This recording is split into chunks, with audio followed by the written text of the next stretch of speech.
ਮਾਂ ਪਿਓ ਦੀ ਨਾਫਰਮਾਨੀ ਜੋ ਬੇਟਾ ਨਿਤ ਕਰਦਾ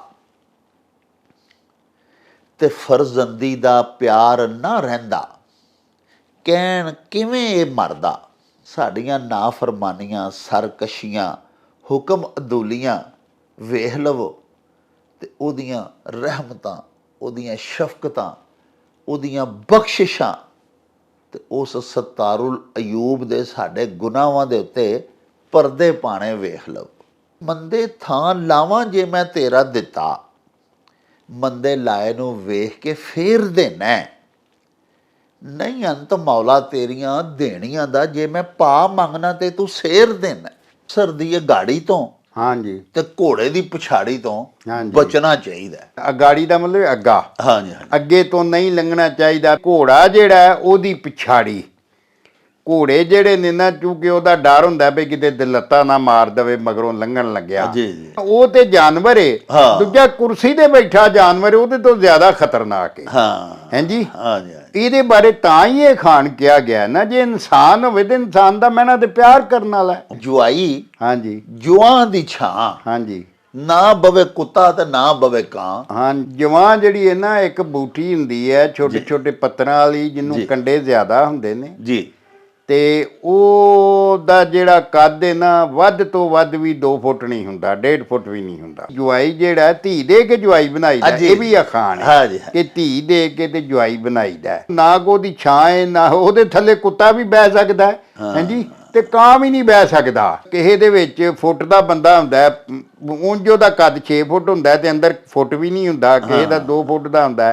ਚੂਹੇ ਨੂੰ ਲੱਭ ਗਈ ਹਲਦੀ ਦੀ ਗੰਢ ਤੇ ਪੰਸਾਰੀ ਬਣ ਬੈਠਾ। ਜਿਹੜੇ ਨਾ ਅਹਿਲ ਨੇ ਲੋਕ ਜੀ, ਉਹ ਕੋਈ ਨਾ ਕੋਈ ਬਹਾਨਾ ਬਣਾ ਕੇ ਤੇ ਉਹ ਅਹਿਲਾਂ ਦੀ ਕੁਰਸੀ ਤੇ ਬਹਿਣ ਦੀ ਕੋਸ਼ਿਸ਼ ਕਰਦੇ ਵੀ ਇੱਕ ਕੁੱਛੜ ਤੇ ਇੱਕ ਢਾਕੇ, ਹਾਂਜੀ, ਤੇ ਇੱਕ ਰਿੜਦਾ ਹੋਵੇ ਆਪੇ। ਬੱਚੇ ਤੁਹਾਡੇ ਉਹਨੇ ਹੋਣੇ ਚਾਹੀਦੇ ਨੇ ਜਿਨ੍ਹਾਂ ਨੂੰ ਤੁਸੀਂ ਪੜ੍ਹਾ ਲਓ, ਜਿਨ੍ਹਾਂ ਨੂੰ ਚੰਗੀ ਤਰਬੀਅਤ ਦੇ ਲਓ, ਹਾਂਜੀ, ਜਿਹੜੇ ਤੁਹਾਡੀ ਆਮਦਨ ਦੇ ਨਾਲ, ਮਤਲਬ ਇਹ ਤੇ ਨਾ ਹੋ ਕੇ ਨੰਗੇ ਨੰਗੇ ਟੁਰੇ ਫਿਰਨ। ਸੁਣ ਲੈ ਗਰੀਬਾਂ ਦੀ ਵੀ ਗੱਲ ਰੱਬ ਜੀ, ਤੇ ਹੋਰ ਨਾ ਨਿਆਣੇ ਹੁਣ ਘੱਲ ਰੱਬ ਜੀ, ਤੇ ਵੇਖ ਕੇ ਕਤਾਰ ਜਿਹੀ ਕਤਾਰ ਰੱਬ ਜੀ, ਤੇ ਦਿੱਕ ਜਿਹਾ ਹੋ ਗਿਆ ਬੁਖਾਰ ਰੱਬ ਜੀ, ਤੇ ਪਹਿਲਾਂ ਹੀ ਨਹੀਂ ਲੱਥਿਆ ਹੁਧਾਰ ਰੱਬ ਜੀ, ਤੇ ਹੋਰ ਉੱਤੋਂ ਉੱਭਰੇ ਉਭਾਰ ਰੱਬ ਜੀ, ਤੇ ਦੱਬਿਆਂ ਨੂੰ ਹੋਰ ਨਾ ਦਬਲ ਰੱਬ ਜੀ, ਤੇ ਹੋਰ ਨਾ ਨਿਆਣੇ ਹੁਣ ਘੱਲ ਰੱਬ ਜੀ। ਰੌਣਕ ਹੋ ਜਾਊ ਛੱਟ ਵੇ, ਚੱਲ ਮੇਲੇ ਨੂੰ ਚਲੀਏ। ਸ਼ੁਰੂ ਖੁਦਾ ਦੇ ਨਾਮੋਂ, ਜਿਸ ਦਾ ਜੋੜ ਜਵਾਬ ਨਾ ਕੋਈ, ਜਿਸ ਦੀ ਰਹਿਮਤ ਬਖਸ਼ਿਸ਼ ਵਾਲਾ ਅੰਤ ਹਿਸਾਬ ਨਾ ਕੋਈ। ਦੁਨੀਆ ਭਰ ਦੇ ਵਿੱਚ ਵਸਣ ਵਾਲੇ ਪੰਜਾਬੀਓ ਤੇ ਸਾਡੇ ਪਿਆਰੇ ਵੇਖਣ ਵਾਲਿਓ, ਅਸਲਾਮੁ ਅਲੈਕੁਮ। ਪੰਜਾਬੀ ਮਾਂ ਬੋਲੀ ਦੇ ਜ਼ੁਬਾਨੋ ਅਦਬ ਤੇ ਸਕਾਫਤ ਦੇ ਫਰੋਗ ਤੇ ਵਧਾਵੇ ਤੇ ਚੜ੍ਹਤਲ ਲਈ ਸ਼ੁਰੂ ਕੀਤੇ ਜਾਣ ਵਾਲੇ ਤੁਹਾਡੇ ਆਪਣੇ YouTube ਚੈਨਲ ਮੇਲਾ TV ਦੇ ਉੱਤੇ ਤੁਹਾਨੂੰ ਦਿਲ ਦੀਆਂ ਡੂੰਘਾਈਆਂ ਤੋਂ ਸਤ ਬਿਸਮਿਲ੍ਲਾ ਤੇ ਜੀ ਆਇਆਂ ਨੂੰ ਆਖਦੇ ਹਾਂ। ਸਾਹਿਬੋ, ਸਾਡੀ ਇਹ ਬੇਨਤੀ ਹੈ ਵੀ ਆਪਣੇ ਇਸ ਚੈਨਲ ਨੂੰ ਸਬਸਕ੍ਰਾਈਬ ਕਰ ਲਵੋ, ਨਾਲ ਬਣਿਆ ਹੋਇਆ ਘੰਟੀ ਦਾ ਨਿਸ਼ਾਨ ਜ਼ਰੂਰ ਦਬਾਇਆ ਜੇ।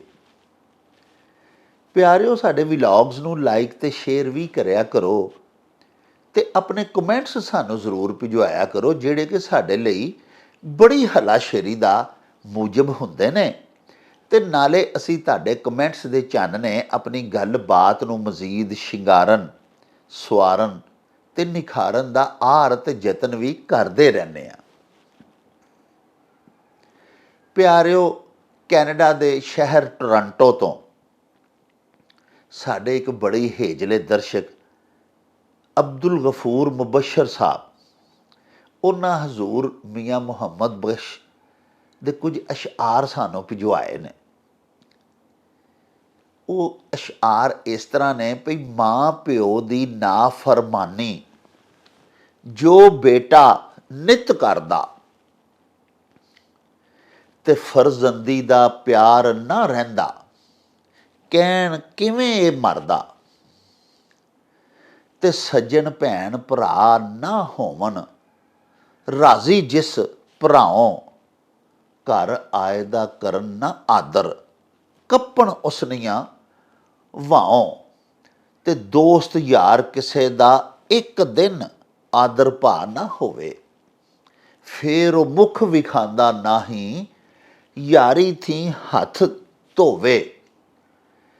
ਤੇ ਨਫਰ ਗੁਲਾਮ ਕਿਸੇ ਦਾ ਹੋਵੇ, ਖਿਦਮਤ ਅੰਦਰ ਢਿੱਲਾ, ਖਾਵੰਦ ਨੂੰ ਕਦ ਚੰਗਾ ਲੱਗਦਾ, ਝਿੜਕੇ ਘਰ ਘਰ ਗਿੱਲਾ। ਤੇ ਮੀਰ ਵਜ਼ੀਰ ਮੁਸਾਹਿਬ, ਸ਼ਾਹ ਦੇ ਹੁਕਮੋਂ ਬਾਹਰ ਹੋਵਨ, ਸ਼ਾਹ ਖੁਦੇੜੇ ਗੁੱਸਾ ਕਰਕੇ, ਹੋਰ ਵੀ ਨੌਕਰ ਰੋਵਣ।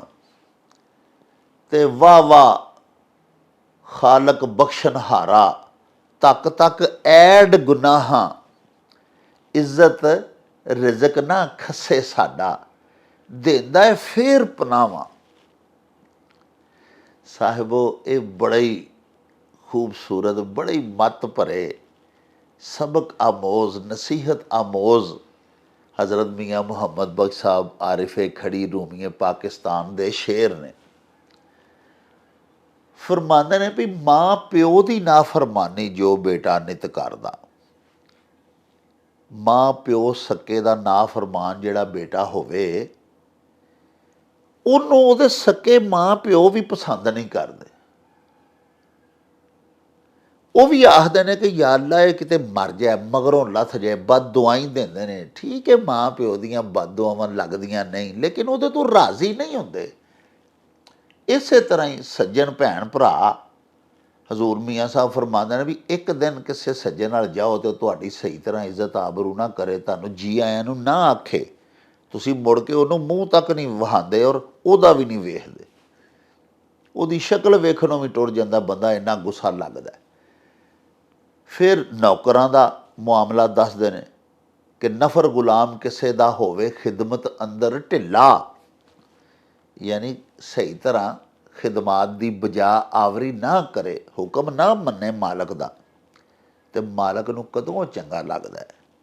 ਮੀਆਂ ਸਾਹਿਬ ਲਿਖਦੇ ਨੇ ਕਿ ਖਾਮਦ ਨੂੰ ਕਦ ਚੰਗਾ ਲੱਗਦਾ, ਝਿੜਕੇ ਕਰ ਕਰ ਗਿੱਲਾ, ਗਿਲਾ ਕਰਦਾ, ਉਹਦਾ ਝਿੜਕਦਾ ਰਹਿੰਦਾ ਹਰ ਵੇਲੇ। ਹਜ਼ੂਰ ਮੀਆਂ ਸਾਹਿਬ ਅਗਲੇ ਆਪਣੇ ਸ਼ੇਰ 'ਚ ਲਿਖਦੇ ਨੇ ਕਿ ਮੀਰ ਵਜ਼ੀਰ ਮੁਸਾਹਿਬ, ਸ਼ਾਹ ਦੇ ਹੁਕਮੋਂ ਬਾਹਰ ਹੋਵਨ, ਬਾਦਸ਼ਾਹ ਦਾ ਹੁਕਮ ਨਾ ਮੰਨੇ, ਉਹਦਾ ਜਿਹੜਾ ਮੀਰ ਵਜ਼ੀਰ, ਉਹਦਾ ਮੁਸਾਹਿਬ, ਤੇ ਬਾਦਸ਼ਾਹ ਜਿਹੜਾ ਗੁੱਸਾ ਕਰਦਾ, ਉਹਨੂੰ ਕੱਢ ਛੱਡਦਾ ਆਪਣੇ ਦਰਬਾਰ ਦੇ ਵਿੱਚੋਂ ਹੀ ਬਾਹਰ। ਤੇ ਲੇਕਿਨ ਆਖਰ ਦੇ ਹਜ਼ੂਰ ਪਾ ਫਰਮਾਉਂਦੇ ਨੇ ਕਿ ਵਾਹ ਵਾਹ ਖਾਲਕ ਬਖਸ਼ਣਹਾਰਾ, ਤੱਕ ਤੱਕ ਐਡ ਗੁਨਾਹਾਂ। ਇਹ ਸਾਰੀਆਂ ਗੱਲਾਂ ਮਾਂ ਬਾਪ ਦੀ, ਯਾਰਾਂ ਦੋਸਤਾਂ ਦੀ, ਆਪਣੇ ਮੁਲਾਜ਼ਮਾਂ ਦੀਆਂ ਗੱਲਾਂ ਦੱਸ ਕੇ ਅਸੀਂ ਵੀ ਤੇ ਅੱਲਾ ਪਾਕ ਸੱਚੇ ਸਾਹਿਬ ਦੇ ਅਬਦ ਆ ਨਾ, ਬੰਦਗੀ ਕਰਨ ਵਾਲੇ ਆ, ਅੱਲਾ ਦੇ ਬੰਦੇ ਆ। ਲੇਕਿਨ ਬੰਦਗੀ ਦੇ ਫਰਾਇਜ਼ ਕੀ ਨੇ, ਬੰਦੇ ਨੂੰ ਬੰਦਗੀ ਕਿਵੇਂ ਕਰਨੀ ਚਾਹੀਦੀ ਹੈ, ਇਹ ਹਰ ਗੱਲ ਅਸੀਂ ਭੁੱਲ ਛੱਡੀ ਹੈ। ਅਸੀਂ ਆਪਣੀਆਂ ਮਨਮਾਨੀਆਂ ਕਰ ਰਹੇ ਹਾਂ ਪਿਆਰਿਓ ਇੱਥੇ ਦੁਨੀਆ ਦੇ ਉੱਤੇ। ਸਾਨੂੰ ਅੱਲਾ ਪਾਕ ਦਾ ਕੋਈ ਹੁਕਮ ਯਾਦ ਨਹੀਂ। ਤੁਸੀਂ ਦੇਖੋ ਨਾ ਕਿ 5 ਟਾਈਮ ਮੁਅੱਜ਼ਨ ਅਜ਼ਾਨ ਦਿੰਦੇ ਨੇ ਮਸਾਜਿਦ ਦੇ ਵਿੱਚ ਕਿ ਅੱਲਾ ਪਾਕ ਦੀ ਨਮਾਜ਼ ਵੱਲ ਆਓ, ਹਈਆ ਅਲ ਸਲਾ, ਨਮਾਜ਼ ਵੱਲ ਆਓ, ਹਈਆ ਅਲ ਫਲਾਹ, ਭਲਾਈ ਵੱਲ ਆਓ। ਅਸੀਂ ਨਹੀਂ ਜਾਂਦੇ। ਸਾਡੇ ਬਹੁਤ ਸਾਰੇ ਅੱਲਾ ਦੇ ਨੇਕ ਬੰਦੇ ਜਾਂਦੇ ਨੇ, ਲੇਕਿਨ ਮੈਂ ਗੱਲ ਕਰ ਰਿਹਾ ਵਾਂ ਆਪਣੇ ਜੇ ਗੁਨਾਹਗਾਰਾਂ ਦੀ, ਜਿਹੜੇ ਇਗਨੋਰ ਕਰ ਛੱਡਦੇ ਨੇ, ਸੁਣੀ ਅਨਸੁਣੀ ਕਰ ਛੱਡਦੇ ਨੇ। ਅੱਲਾ ਪਾਕ ਦੇ ਹੁਕਮ, ਅੱਲਾ ਪਾਕ ਦਾ ਹੋਕਾ ਦੇਣ ਵਾਲੇ ਦੀ ਆਵਾਜ਼ ਅਸੀਂ ਸੁਣੀ ਅਨਸੁਣੀ ਕਰ ਛੱਡਨੇ ਤੇ ਦੁਨੀਆਦਾਰੀ ਦੇ ਆਪਣੇ ਧੰਦਿਆਂ ਦੇ ਵਿੱਚ ਫਸੇ ਰਹਿੰਦੇ। ਯਾਨੀ ਡਿਸਓਬੇ ਨਾ ਕਰਨੇ ਆ, ਹੁਕਮ ਅਦੋਲੀਆਂ ਤੇ ਨਾਫਰਮਾਨੀਆਂ ਦੇ ਨਾਲ ਪੂਰੀ ਹਯਾਤੀ ਸਾਡੀ ਪਰੁਚੀ ਹੁੰਦੀ ਹੈ। ਲੇਕਿਨ ਇਸ ਦੇ ਬਾਵਜੂਦ ਵਾਹ ਵਾਹ ਖਾਲਕ ਬਖਸ਼ਣਹਾਰਾ, ਤੱਕ ਕੇ ਏਡ ਗੁਨਾਹ, ਐਡੇ ਐਡੇ ਵੱਡੇ ਸਾਡੇ ਗੁਨਾਹ, ਨਾਫਰਮਾਨੀਆਂ, ਹੁਕਮ ਅਦੋਲੀਆਂ ਵੇਖ ਕੇ ਵੀ ਇੱਜ਼ਤ ਰਿਜ਼ਕ ਨਾ ਖੱਸੇ ਸਾਡਾ ਦਿੰਦਾ ਹੈ ਫੇਰ ਪਨਾਹ। ਉਹ ਸ਼ਹਿਨਸ਼ਾਹ ਫੇਰ ਵੀ ਸਾਡੀ ਇੱਜ਼ਤ ਨਹੀਂ ਵੰਜਾਂਦਾ, ਸਾਡਾ ਰਿਜ਼ਕ ਨਹੀਂ ਖੋਂਦਾ। ਪਿਆਰਿਓ, ਸਾਡਾ ਮੁਲਾਜ਼ਮ ਨੌਕਰ ਇੱਕ ਟਾਈਮ ਸਾਡੀ ਨਾਫਰਮਾਨੀ ਕਰਨਾ ਤੇ ਦੂਰ ਦੀ ਗੱਲ ਏ, ਸਾਡਾ ਕੰਮ ਉਸ ਤਰ੍ਹਾਂ ਨਾ ਕਰੇ ਜਿਸ ਤਰ੍ਹਾਂ ਅਸਾਂ ਹੁਕਮ ਦਿੱਤਾ ਹੋਇਆ ਸੀ, ਅਸੀਂ ਉਹਨੂੰ ਅੱਗੋਂ ਨੌਕਰੀ ਤੇ ਨਹੀਂ ਰੱਖਦੇ। ਅਸੀਂ ਇਹਨੇ ਨਿਕਲ ਜਾ ਇੱਥੋਂ, ਤੂੰ ਇਸ ਕਾਬਲ ਹੀ ਨਹੀਂ ਕਿ ਤੈਨੂੰ ਅਸੀਂ ਆਪਣੇ ਘਰ ਮੁਲਾਜ਼ਮ ਰੱਖੀਏ। ਤੈਨੂੰ ਤਾਂ ਮੈਂ ਇੰਝ ਕਿਹਾ ਸੀ ਤੇ ਤੂੰ ਇਹਦਾ ਉਲਟ ਕਰ ਲਿਆ। ਉਹਦੇ ਕੋਲ ਥੋੜ੍ਹਾ ਬਹੁਤਾ ਗਲਤੀ ਕੁਤਾਈ ਆਪਣੇ ਧੀ ਪੁੱਤਰ ਕੋਲੋਂ ਵੀ ਤਾਂ ਹੋ ਹੀ ਜਾਂਦੀ। ਇਸੇ ਵਾਸਤੇ ਪਿਆਰੇ ਨਬੀ ਪਾਕ ਫਰਮਾਇਆ ਸੀ ਕਿ ਆਪਣੇ ਨੌਕਰ ਮੁਲਾਜ਼ਮ ਨੂੰ 70 ਵਾਰੀ ਰੋਜ਼ ਮਾफ़ ਕਰੋ। ਰਹਿਮਤੁਲ ਲਿਲ ਆਲਮੀਨ ਜੋ ਸਨ। ਪਿਆਰਿਓ, ਇਹ ਜਿਹੜੇ ਅਸ਼ਆਰ ਨੇ ਇਹਨਾਂ ਦੇ ਉੱਤੇ ਪੂਰਾ ਵਿਲਾਗ ਇਨਸ਼ਾਅੱਲਾ ਕਿਸੇ ਵੇਲੇ ਕਰਾਂਗੇ। ਅੱਜ ਬਾਬਾ ਪੰਜਾਬੀ ਡਾਕਟਰ ਫ਼ਕੀਰ ਮੁਹੰਮਦ ਫ਼ਕੀਰ ਮਰਹੂਮ ਮਗਫੂਰ ਦਾ ਇੱਕ ਸ਼ੇਰ ਸੁਣਾ ਕੇ ਤੇ ਤੁਹਾਡੇ ਕੋਲੋਂ ਇਜਾਜ਼ਤ ਲੈਣਾ ਤੇ ਫਿਰ ਤੁਹਾਨੂੰ ਨਾਲ ਲੈ ਕੇ ਚੱਲਾਂਗਾ ਬਾਬਾ ਜੀ ਅਹਿਸਾਨ ਬਾਜਵਾ ਹੋਰਾਂ ਦੀ ਖਿਦਮਤ ਦੇ ਵਿੱਚ। ਬਾਬਾ ਪੰਜਾਬੀ ਦਾ ਸ਼ੇਰ ਇਹ ਵੇ ਭਈ, ਮੰਦੇ ਥਾਂ ਲਾਵਾਂ ਜੇ ਮੈਂ ਤੇਰਾ ਦਿੱਤਾ, ਮੰਦੇ ਲਾਏ ਨੂੰ ਵੇਖ ਕੇ ਫੇਰ ਦੇਣਾ, ਨਹੀਂ ਅੰਤ ਮੌਲਾ ਤੇਰੀਆਂ ਦੇਣੀਆਂ ਦਾ, ਜੇ ਮੈਂ ਪਾ ਮੰਗਣਾ ਤੇ ਤੂੰ ਸੇਰ ਦੇਣਾ। ਯਾਨੀ ਸਾਡੀਆਂ ਨਾਫਰਮਾਨੀਆਂ, ਸਰਕਸ਼ੀਆਂ, ਹੁਕਮ ਅਦੂਲੀਆਂ ਵੇਖ ਲਵੋ ਤੇ ਉਹਦੀਆਂ ਰਹਿਮਤਾਂ, ਉਹਦੀਆਂ ਸ਼ਫਕਤਾਂ, ਉਹਦੀਆਂ ਬਖਸ਼ਿਸ਼ਾਂ ਤੇ ਉਸ ਸਤਾਰੁਲ ਅਯੂਬ ਦੇ ਸਾਡੇ ਗੁਨਾਹਾਂ ਦੇ ਉੱਤੇ ਪਰਦੇ ਪਾਣੇ ਵੇਖ ਲਓ। ਪਿਆਰਿਓ, ਉਹ ਸੱਚਾ ਸਾਹਿਬ ਹਰ ਥਾਂ ਤੇ ਸਾਡੇ ਨਾਲ ਰਹਿਮਤ ਵਾਲਾ ਮੁਆਮਲਾ ਕਰਦਾ ਹੈ। ਅੱਲਾਹ ਪਾਕ, ਨਬੀ ਪਾਕ ਸੱਚੇ ਸਾਹਿਬ ਦੇ ਸਦਕੇ ਸਾਨੂੰ ਤੇ ਤੁਹਾਨੂੰ ਸਿਰਾਤ ਮੁਸਤਕੀਮ ਤੇ ਚੱਲਣ ਦੀ ਤੌਫੀਕ ਅਤਾ ਫਰਮਾਏ। ਔਰ ਜਿਸ ਮਕਸਦ ਦੇ ਵਾਸਤੇ ਇਨਸਾਨਾਂ ਨੂੰ ਪੈਦਾ ਕੀਤਾ ਗਿਆ ਸੀ, ਉਸ ਮਕਸਦ ਦੇ ਉੱਤੇ ਪੂਰਾ ਉਤਰਨ ਦੀ ਹਿੰਮਤ ਤੇ ਤਾਕਤ ਦੇਵੇ। ਆਓ ਚਲੀਏ ਤੁਹਾਡੇ ਸਵਾਲ, ਤੁਹਾਡੇ ਭਿਜਵਾਏ ਹੋਏ ਅਖਾਣ ਤੇ ਅਸ਼ਆਰ ਲੈ ਕੇ ਬਾਬਾ ਜੀ ਅਹਿਸਾਨ ਬਾਜਵਾ ਹੋਰਾਂ ਦੇ ਕੋਲ, ਉਹਨਾਂ ਦੇ ਪਿੰਡ ਗਖੜਵਾਲੀ। ਆਓ ਸਾਡੇ ਨਾਲ। ਰੌਣਕ ਹੋ ਜਾਉ ਛੱਟ ਵੇ, ਚੱਲ ਮੇਲੇ ਨੂੰ ਚਲੀਏ। अस्सलाम वालेकुम जनाबे अली जी। वालेकुम सलाम जनाब डॉक्टर साहब जी। आਇਆਂ ਨੂੰ ਜੀ, ਖੈਰ ਹੋਵੇ ਜੀ, ਖੁਸ਼ ਰਹੋ ਜੀ। ਬਾਜਵਾ ਸਾਹਿਬ, ਅੱਜ ਅਸੀਂ ਜਿਹੜਾ ਪਰਾਗਾ ਲੈ ਕੇ ਤੁਹਾਡੀ ਖਿਦਮਤ ਦੇ ਵਿੱਚ ਹਾਜ਼ਰ ਹੋਏ ਹਾਂ ਜੀ ਜੀ ਜੀ ਜੀ। ਇਹਦੇ 'ਚ ਸਭ ਤੋਂ ਪਹਿਲੇ ਅਸੀਂ ਤੁਹਾਨੂੰ ਇਹ ਦੱਸਣਾ ਚਾਹੁੰਦੇ ਹਾਂ ਕਿ ਜਨਾਬ ਫਰੂਕਾਬਾਦ ਜ਼ਿਲ੍ਹਾ ਸ਼ੇਖੂਪੁਰੇ ਦਾ ਇਲਾਕਾ। ਹਾਂਜੀ, ਚੂੜ ਆਣਾ ਜਿਹਦਾ ਪੁਰਾਣਾ ਨਾਂ ਸੀ ਤੇ ਜਿਹਨੂੰ ਵਿਗਾੜ ਕੇ ਚੂੜ ਕਾਣਾ ਬਣਾਤਾ, ਚੂੜ ਵਿਰਕ ਨੇ ਉਹ ਬਣਾਇਆ ਸੀ। ਜੀ ਜੀ ਜੀ ਜੀ ਜੀ ਜੀ। ਜਿੱਥੇ ਜਨਾਬ ਸੱਚਾ ਸੌਦਾ ਵੀ ਹੈ ਫਰੂਕਾਬਾਦ ਦੇ ਨਾਲ। ਹਾਂਜੀ ਹਾਂਜੀ। ਮੁਕੱਦਸ ਮੁਕਾਮ ਹੈ ਸਾਡੇ ਸਿੱਖ ਭਾਈਆਂ ਦਾ, ਸਰਦਾਰਾਂ ਦਾ। ਸਰਦਾਰਾਂ ਬਾਬੇ ਨਾਨਕ ਨੇ ਉੱਥੇ ਸੌਦਾ ਕੀਤਾ ਸੀ ਜੀ। ਜੀ ਜੀ ਵਾਹ। ਹਾਂਜੀ, 40 ਰੁਪਏ ਦੇਹੜੇ ਹਨ ਮਲੰਗਾਂ ਨੂੰ, ਘਰੋਂ ਵੰਜ ਵਟਾ ਕਰਨ ਆਏ ਸਨ। ਹਾਂਜੀ ਹਾਂਜੀ ਹਾਂਜੀ ਹਾਂਜੀ। ਉੱਥੋਂ ਦੇ ਸਾਰੇ ਕਿ ਸਾਡੇ ਬੜੇ ਹੀ ਮੋਤਬਰ, ਬੜੇ ਮੁਹਤਰਮ, ਬੜੇ ਮਾਨਯੋਗ ਮਾਹਿਰ ਤਾਲੀਮ ਨੇ, ਰਿਟਾਇਰਡ ਹੈਡ ਮਾਸਟਰ ਨੇ। ਅੱਛਾ ਅੱਛਾ ਅੱਛਾ। ਜਨਾਬ ਮੁਹੰਮਦ ਅਨਵਰ ਅਲੀ ਫਰਖ। ਵਾਹ। ਉਹਨਾਂ ਸਾਰੇ ਇੱਕ ਬੜਾ ਸੋਹਣਾ ਅਖਾਣ ਭਿਜਵਾਇਆ ਹੈ। ਉਹ ਇਸ ਤਰ੍ਹਾਂ ਜੀ ਕਿ ਅਫਸਰ ਦੀ ਇਹ ਗਾੜੀ ਤੋਂ ਹਾਂਜੀ ਤੇ ਘੋੜੇ ਦੀ ਪਛਾੜੀ ਤੋਂ ਬਚਣਾ ਚਾਹੀਦਾ। ਹਾਂਜੀ, ਉਹਨਾਂ ਦਾ ਤਜਰਬਾ ਵੀ ਹੈ ਨਾ, ਸਾਰੀ ਉਮਰ ਕਿ ਉਹ ਮਾਸਟਰਾਂ ਨੂੰ ਜ਼ਾਰੇ ਵਾਹ ਪੈਂਦਾ ਰਹਿੰਦਾ ਹੈ ਐਨਜੀਓ ਵਗੈਰਾ ਨਾਲ। ਹਾਂਜੀ ਹਾਂਜੀ। ਤੇ ਸਾਡੇ ਮੁਲਕ 'ਚ ਨਾ ਜੀ ਬਦਨਸੀਬੀ ਹੈ ਜੀ। ਹਾਲਾਂਕਿ ਜਿੱਡਾ ਵੱਡਾ ਕੋਈ ਓਡਾ ਹੀ ਉਹਨੂੰ ਨਰਮ ਦਿਲ ਤੇ ਰਹਿਮ ਦਿਲ ਹੋਣਾ ਚਾਹੀਦਾ ਹੈ। ਤੇ ਉਹ ਆਪਣੇ ਜਿਹੜੇ ਮੁਤਹਿਤ ਨੇ ਉਹਨਾਂ ਨੂੰ ਆਪਣੀ ਔਲਾਦ ਵਾਂਗਰ ਸਮਝੇ। ਹਾਂਜੀ। ਔਰ ਉਹਨਾਂ ਦੀ ਪਾਲਣਾ, ਉਹਨਾਂ ਕੋਲ ਕੋ ਭੁੱਲ ਭੁਲੇਖਾ ਵੀ ਉਹਨਾਂ ਨੂੰ ਲੱਗ ਜਾਏ ਤੇ ਉਹਨਾਂ ਦੀ ਪਿਆਰ ਨਾਲ ਮਤਲਬ ਸਮਝਾਏ ਉਹਨਾਂ ਨੂੰ। ਲੇਕਿਨ ਸਾਡੇ ਇੱਥੇ ਨਹੀਂ। ਇੱਥੇ ਜਿਹਦੇ ਕੋਲ ਇਖਤਿਆਰ ਆਉਂਦਾ ਨਾ ਜੀ, ਹਾਂਜੀ, ਉਹ ਉਹਨੂੰ ਡੰਡਾ ਸਮਝ ਕੇ ਤੇ ਉਹਦੇ ਨਾਲ ਵਰਤਦਾ ਹੈ। ਔਰ ਇਹ ਪੂਰਾ ਹੀ ਵਸੇਬ ਜਿਹੜਾ ਹੈ ਉਹ ਮਤਲਬ ਇਹ ਬਦ ਨਸੀਬੀ ਹੈ ਸਾਡੀ ਜੀ ਜੀ ਕਿ ਜਾਂ ਮਤਲਬ ਇਹ ਹੈ ਕਿ ਡੰਡੇ ਮਾਰਨੇ ਨੇ ਜਾਂ ਡੰਡੇ ਖਾਣੇ ਨੇ। ਵਾਹ ਹਾਂਜੀ, ਤੋ ਸਾਡੇ ਜਿਹੜਾ ਅਫਸਰਾਂ ਦਾ ਵੀ ਰਵੱਈਆ ਹੈ, ਅਕਸਰ ਸਾਰੇ ਵੇਖੋ ਜੀ ਨੇਕ ਲੋਕ ਵੀ ਹੁੰਦੇ ਨੇ ਹਾਂ ਜਿਹੜੇ ਖੁਦਾ ਤੋਂ ਡਰ ਕੇ ਤੇ ਮਤਲਬ ਇਹ ਆਪਣੀ ਉਹ ਸੀਟ ਤੇ ਬਹਿੰਦੇ ਨੇ ਤੇ ਤੋਬਾ ਕਰਕੇ ਵੀ ਆ ਮਾਲਕਾ ਮੇਰੇ ਕੋ ਕੋਈ ਭੁੱਲ ਨਾ ਮੈਨੂੰ ਲੱਗ ਜਾਏ, ਜੀ ਮੇਰੇ ਕੋ ਗਲਤੀ ਨਾ ਹੋ ਜਾਏ ਜਾਂ ਕਿਸੇ ਦਾ ਦਿਲ ਨਾ ਟੁੱਟੇ। ਵਾਹ ਵਾਹ ਲੇਕਿਨ ਜਿਹੜੀ ਚੋਖੀ ਜਿਹੜੀ ਹੈ ਨਾ ਤੁਸੀਂ ਇਕਤਦਾਰ ਦੀ ਮਸਤੀ ਔਰ ਆਪਣੀ ਸੀਟ ਦਾ ਮਤਲਬ ਇਹ ਭੁਲੇਖਾ ਜਿਹੜਾ ਹੁੰਦਾ ਹੈ, ਬਹੁਤਿਆਂ ਨੂੰ ਲੱਗਿਆ ਹੁੰਦਾ ਹੈ ਵੀ ਮੇਰੀ ਕਲਮ 'ਚ ਇੰਨੀ ਤਾਕਤ ਹੈ। ਹਾਲਾਂ ਇਹਨਾਂ ਨੂੰ ਇਹ ਨਹੀਂ ਪਤਾ ਕਿ ਉਹ ਜਿਹੜਾ ਇੱਕ ਸਾਹ ਮਰਜ਼ੀ ਨਾਲ ਨਹੀਂ ਲੈ ਸਕਦਾ। ਉਹ ਜਿਹੜੇ ਹੱਥ ਨਾਲ ਕਲਮ ਫੜਿਆ ਉਹਨੂੰ ਫਾਲਜ ਹੋ ਜਾਏ ਤੇ ਫਿਰ ਤੂੰ ਕੀ ਕਰੇਂਗਾ? ਹਾਂਜੀ, ਅੱਛਾ, ਤੂੰ ਬੰਦਾ ਅਗਰ ਆਪਣੀ ਔਕਾਤ ਨੂੰ ਚੇਤੇ ਰੱਖੇ ਜੀ ਤੇ ਉਹ ਫਿਰ ਅਫਸਰ ਹੋ ਕੇ ਵੀ ਮਤਲਬ ਇਹ ਕਦੀ ਇੰਜ ਦੇ ਕੋਝੇ ਕਾਰਜ ਨਹੀਂ ਕਰੇਗਾ ਕਿ ਲੋਕਾਂ ਨੂੰ ਐਵੇਂ ਦਾਬੇ ਦਰੜੇ ਮਾਰਦਾ ਰਵੇ। ਹਾਂਜੀ, ਤੋ ਇਸ ਵਾਸਤੇ ਇਹਨਾਂ ਲੋਕਾਂ ਦੀਆਂ ਭੈੜੀਆਂ ਹਰਕਤਾਂ ਤੇ ਆਦਤਾਂ ਦੀ ਵਜ੍ਹਾ ਨਾਲ ਇਹ ਅਖਾਣ ਬਣ ਗਿਆ ਕਿ ਜਿਹੜੇ ਅਫਸਰ ਨੇ ਨਾ ਉਹਦੇ ਅੱਗਿਓਂ ਦੀ ਹਾਈ ਮਾਈ ਅਗਾੜੀ ਦਾ ਮਤਲਬ ਅੱਗਾ, ਹਾਂਜੀ ਅੱਗੇ ਤੋਂ ਨਹੀਂ ਲੰਘਣਾ ਚਾਹੀਦਾ ਵੀ ਉਹਦੇ ਵੱਲ ਨਜ਼ਰ ਪੈ ਜਾਏ ਤੇ ਉਹ ਐਵੇਂ ਹੀ ਪਿਆ ਦਾਬੇ ਮਾਰੇ, ਦਿਲ ਕਰੇ ਕੋਈ ਗਾਲ ਕੱਢ ਕੇ ਵੀ ਸੱਦ ਲੈ। ਕਈ ਲੋਕਾਂ ਦੇ ਬਦ ਕਲਾਮ ਨਹੀਂ ਹੁੰਦੇ ਨੇ।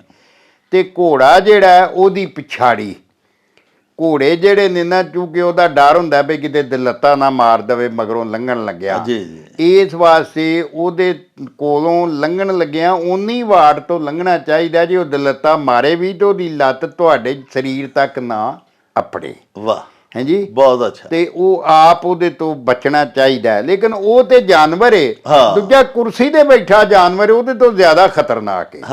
ਹਾਂਜੀ, ਇਹਦੇ ਬਾਰੇ ਤਾਂ ਹੀ ਇਹ ਖਾਨ ਕਿਹਾ ਗਿਆ ਨਾ, ਜੇ ਇਨਸਾਨ ਹੋਵੇ ਤੇ ਇਨਸਾਨ ਦਾ ਮਹਿਣਾ ਤੇ ਪਿਆਰ ਕਰਨ ਵਾਲਾ ਹੈ। ਵਾਹ, ਹਾਂਜੀ, ਵਾਹ ਵਾਹ।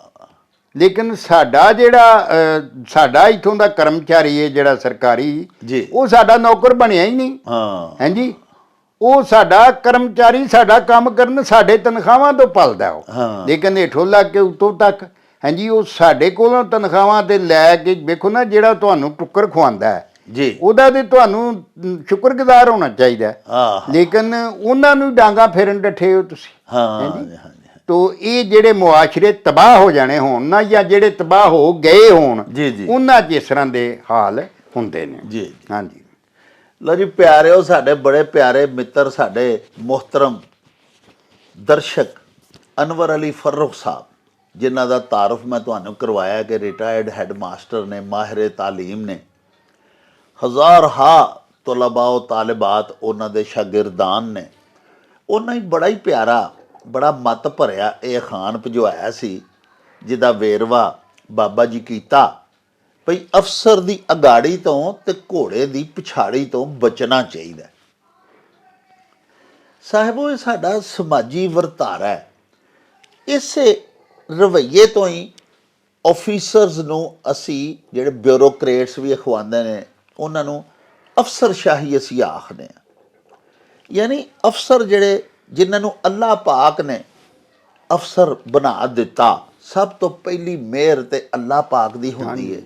ਅੱਲਾਹ ਪਾਕ ਕਿਸੇ ਤੇ ਸ਼ਫਕਤ ਫਰਮਾਉਂਦੇ ਨੇ, ਉਹਦੀ ਤਕਦੀਰ ਸਵਾਰ ਦਿੰਦੇ ਨੇ, ਉਹਨੂੰ ਇਖਤਿਆਰ ਦੇ ਦਿੰਦੇ ਨੇ, ਕਿਉਂਕਿ ਅਲ ਮੁਲਕੁ ਲਿਲਾ, ਮੁਲਕ ਤੇ ਅੱਲਾਹ ਪਾਕ ਦਾ, ਮਿਲਕ ਵੀ ਅੱਲਾਹ ਪਾਕ ਦੀ ਹੈ, ਤੇ ਉਹਦੇ ਵਿੱਚੋਂ ਅੱਲਾਹ ਪਾਕ ਕਿਸੇ ਨੂੰ ਤਫਵੀਜ਼ ਕਰ ਦਿੰਦੇ ਨੇ ਇਖਤਿਆਰ, ਇਕਤਦਾਰ। ਤੇ ਪਿਆਰੇ, ਉਹਨੂੰ ਫਿਰ ਇੰਤਹਾਈ ਆਜਜ਼ੀ ਦੇ ਨਾਲ ਅੱਲਾਹ ਪਾਕ ਦਾ ਦਿੱਤਾ ਹੋਇਆ ਇਖਤਿਆਰ ਔਰ ਇਕਤਦਾਰ ਜਿਹੜਾ ਉਹਨੂੰ ਹੰਡਾਉਣਾ ਚਾਹੀਦਾ। ਅੱਲਾਹ ਪਾਕ ਦੇ ਬੰਦਿਆਂ ਨਾਲ ਸ਼ਫਕਤ ਕਰਨੀ ਚਾਹੀਦੀ ਹੈ। ਔਰ ਦੂਸਰੀ ਗੱਲ ਜਿਹੜੀ ਬਾਜਵਾ ਸਾਹਿਬ ਕੀਤੀ, ਉਹ ਵੀ ਬੜੀ ਗਹੁ ਗੋਚਰੀ ਹੈ ਕਿ ਸਾਡੇ ਤਮਾਮ ਆਫੀਸਰਸ, ਜਿੰਨੇ ਸਰਕਾਰੀ ਮਹਿਕਮਿਆਂ ਦੇ ਅਹਿਲਕਾਰਾਨ ਤੇ ਅਫਸਰਾਨ ਨੇ, ਅਵਾਮ ਦੇ ਟੈਕਸਾਂ ਦੀ ਜਿਹੜੀ ਆਮਦਨ ਹੁੰਦੀ ਹੈ, ਕੌਮੀ ਖਜ਼ਾਨੇ ਦੇ ਵਿੱਚ ਜਿਹੜੀ ਤਮਾਮ ਰਕਮ ਜਮ੍ਹਾਂ ਹੁੰਦੀ ਹੈ, ਅਵਾਮ ਤੋਂ ਟੈਕਸਾਂ ਤੇ ਮਹਿਸੂਲਾਤ ਦੀ ਸ਼ਕਲ ਦੇ ਵਿੱਚ ਕੁਲੈਕਟ ਕਰਕੇ ਉਹਦੀਆਂ ਇਹ ਤਨਖਾਹਾਂ ਪਾਉਂਦੇ ਨੇ। ਤੇ ਜਿਹੜਾ ਕੋਈ ਸ਼ਰਅੰਗੇਜ਼ ਆਦਮੀ ਹੈ, ਜਿਹੜਾ ਕੋਈ ਮੁਆਸ਼ਰੇ ਦੇ ਵਿੱਚ ਜੁਰਾਇਮ ਪੇਸ਼ਾ ਬੰਦਾ ਹੈ, ਉਹਦੇ ਨਾਲ ਤਾਂ ਚਲੋ ਸਖਤੀ ਨਾਲ ਪੇਸ਼ ਆਉਣ, ਲੇਕਿਨ ਇੱਥੇ ਆਫੀਸਰ ਦਾ ਰਵੱਈਆ ਹੀ ਐਸਾ ਹੋ ਚੁੱਕਿਆ ਹੈ ਜਿਸ ਤਰ੍ਹਾਂ ਅੰਗਰੇਜ਼ਾਂ ਦਾ ਸਾਡੇ ਵਰਗੇ ਮਹਿਕੂਮ ਤੇ ਗੁਲਾਮ ਕੌਮ ਦੇ ਨਾਲ ਸੀ। ਪਿਆਰਿਓ, ਅੰਗਰੇਜ਼ ਤੇ ਚਲੇ ਗਏ, ਲੇਕਿਨ ਨਿਜ਼ਾਮ ਸਾਡੇ ਮੁਲਕ 'ਚ ਅੱਜ ਵੀ ਉਹੀ ਚੱਲਣ ਡਿਆ।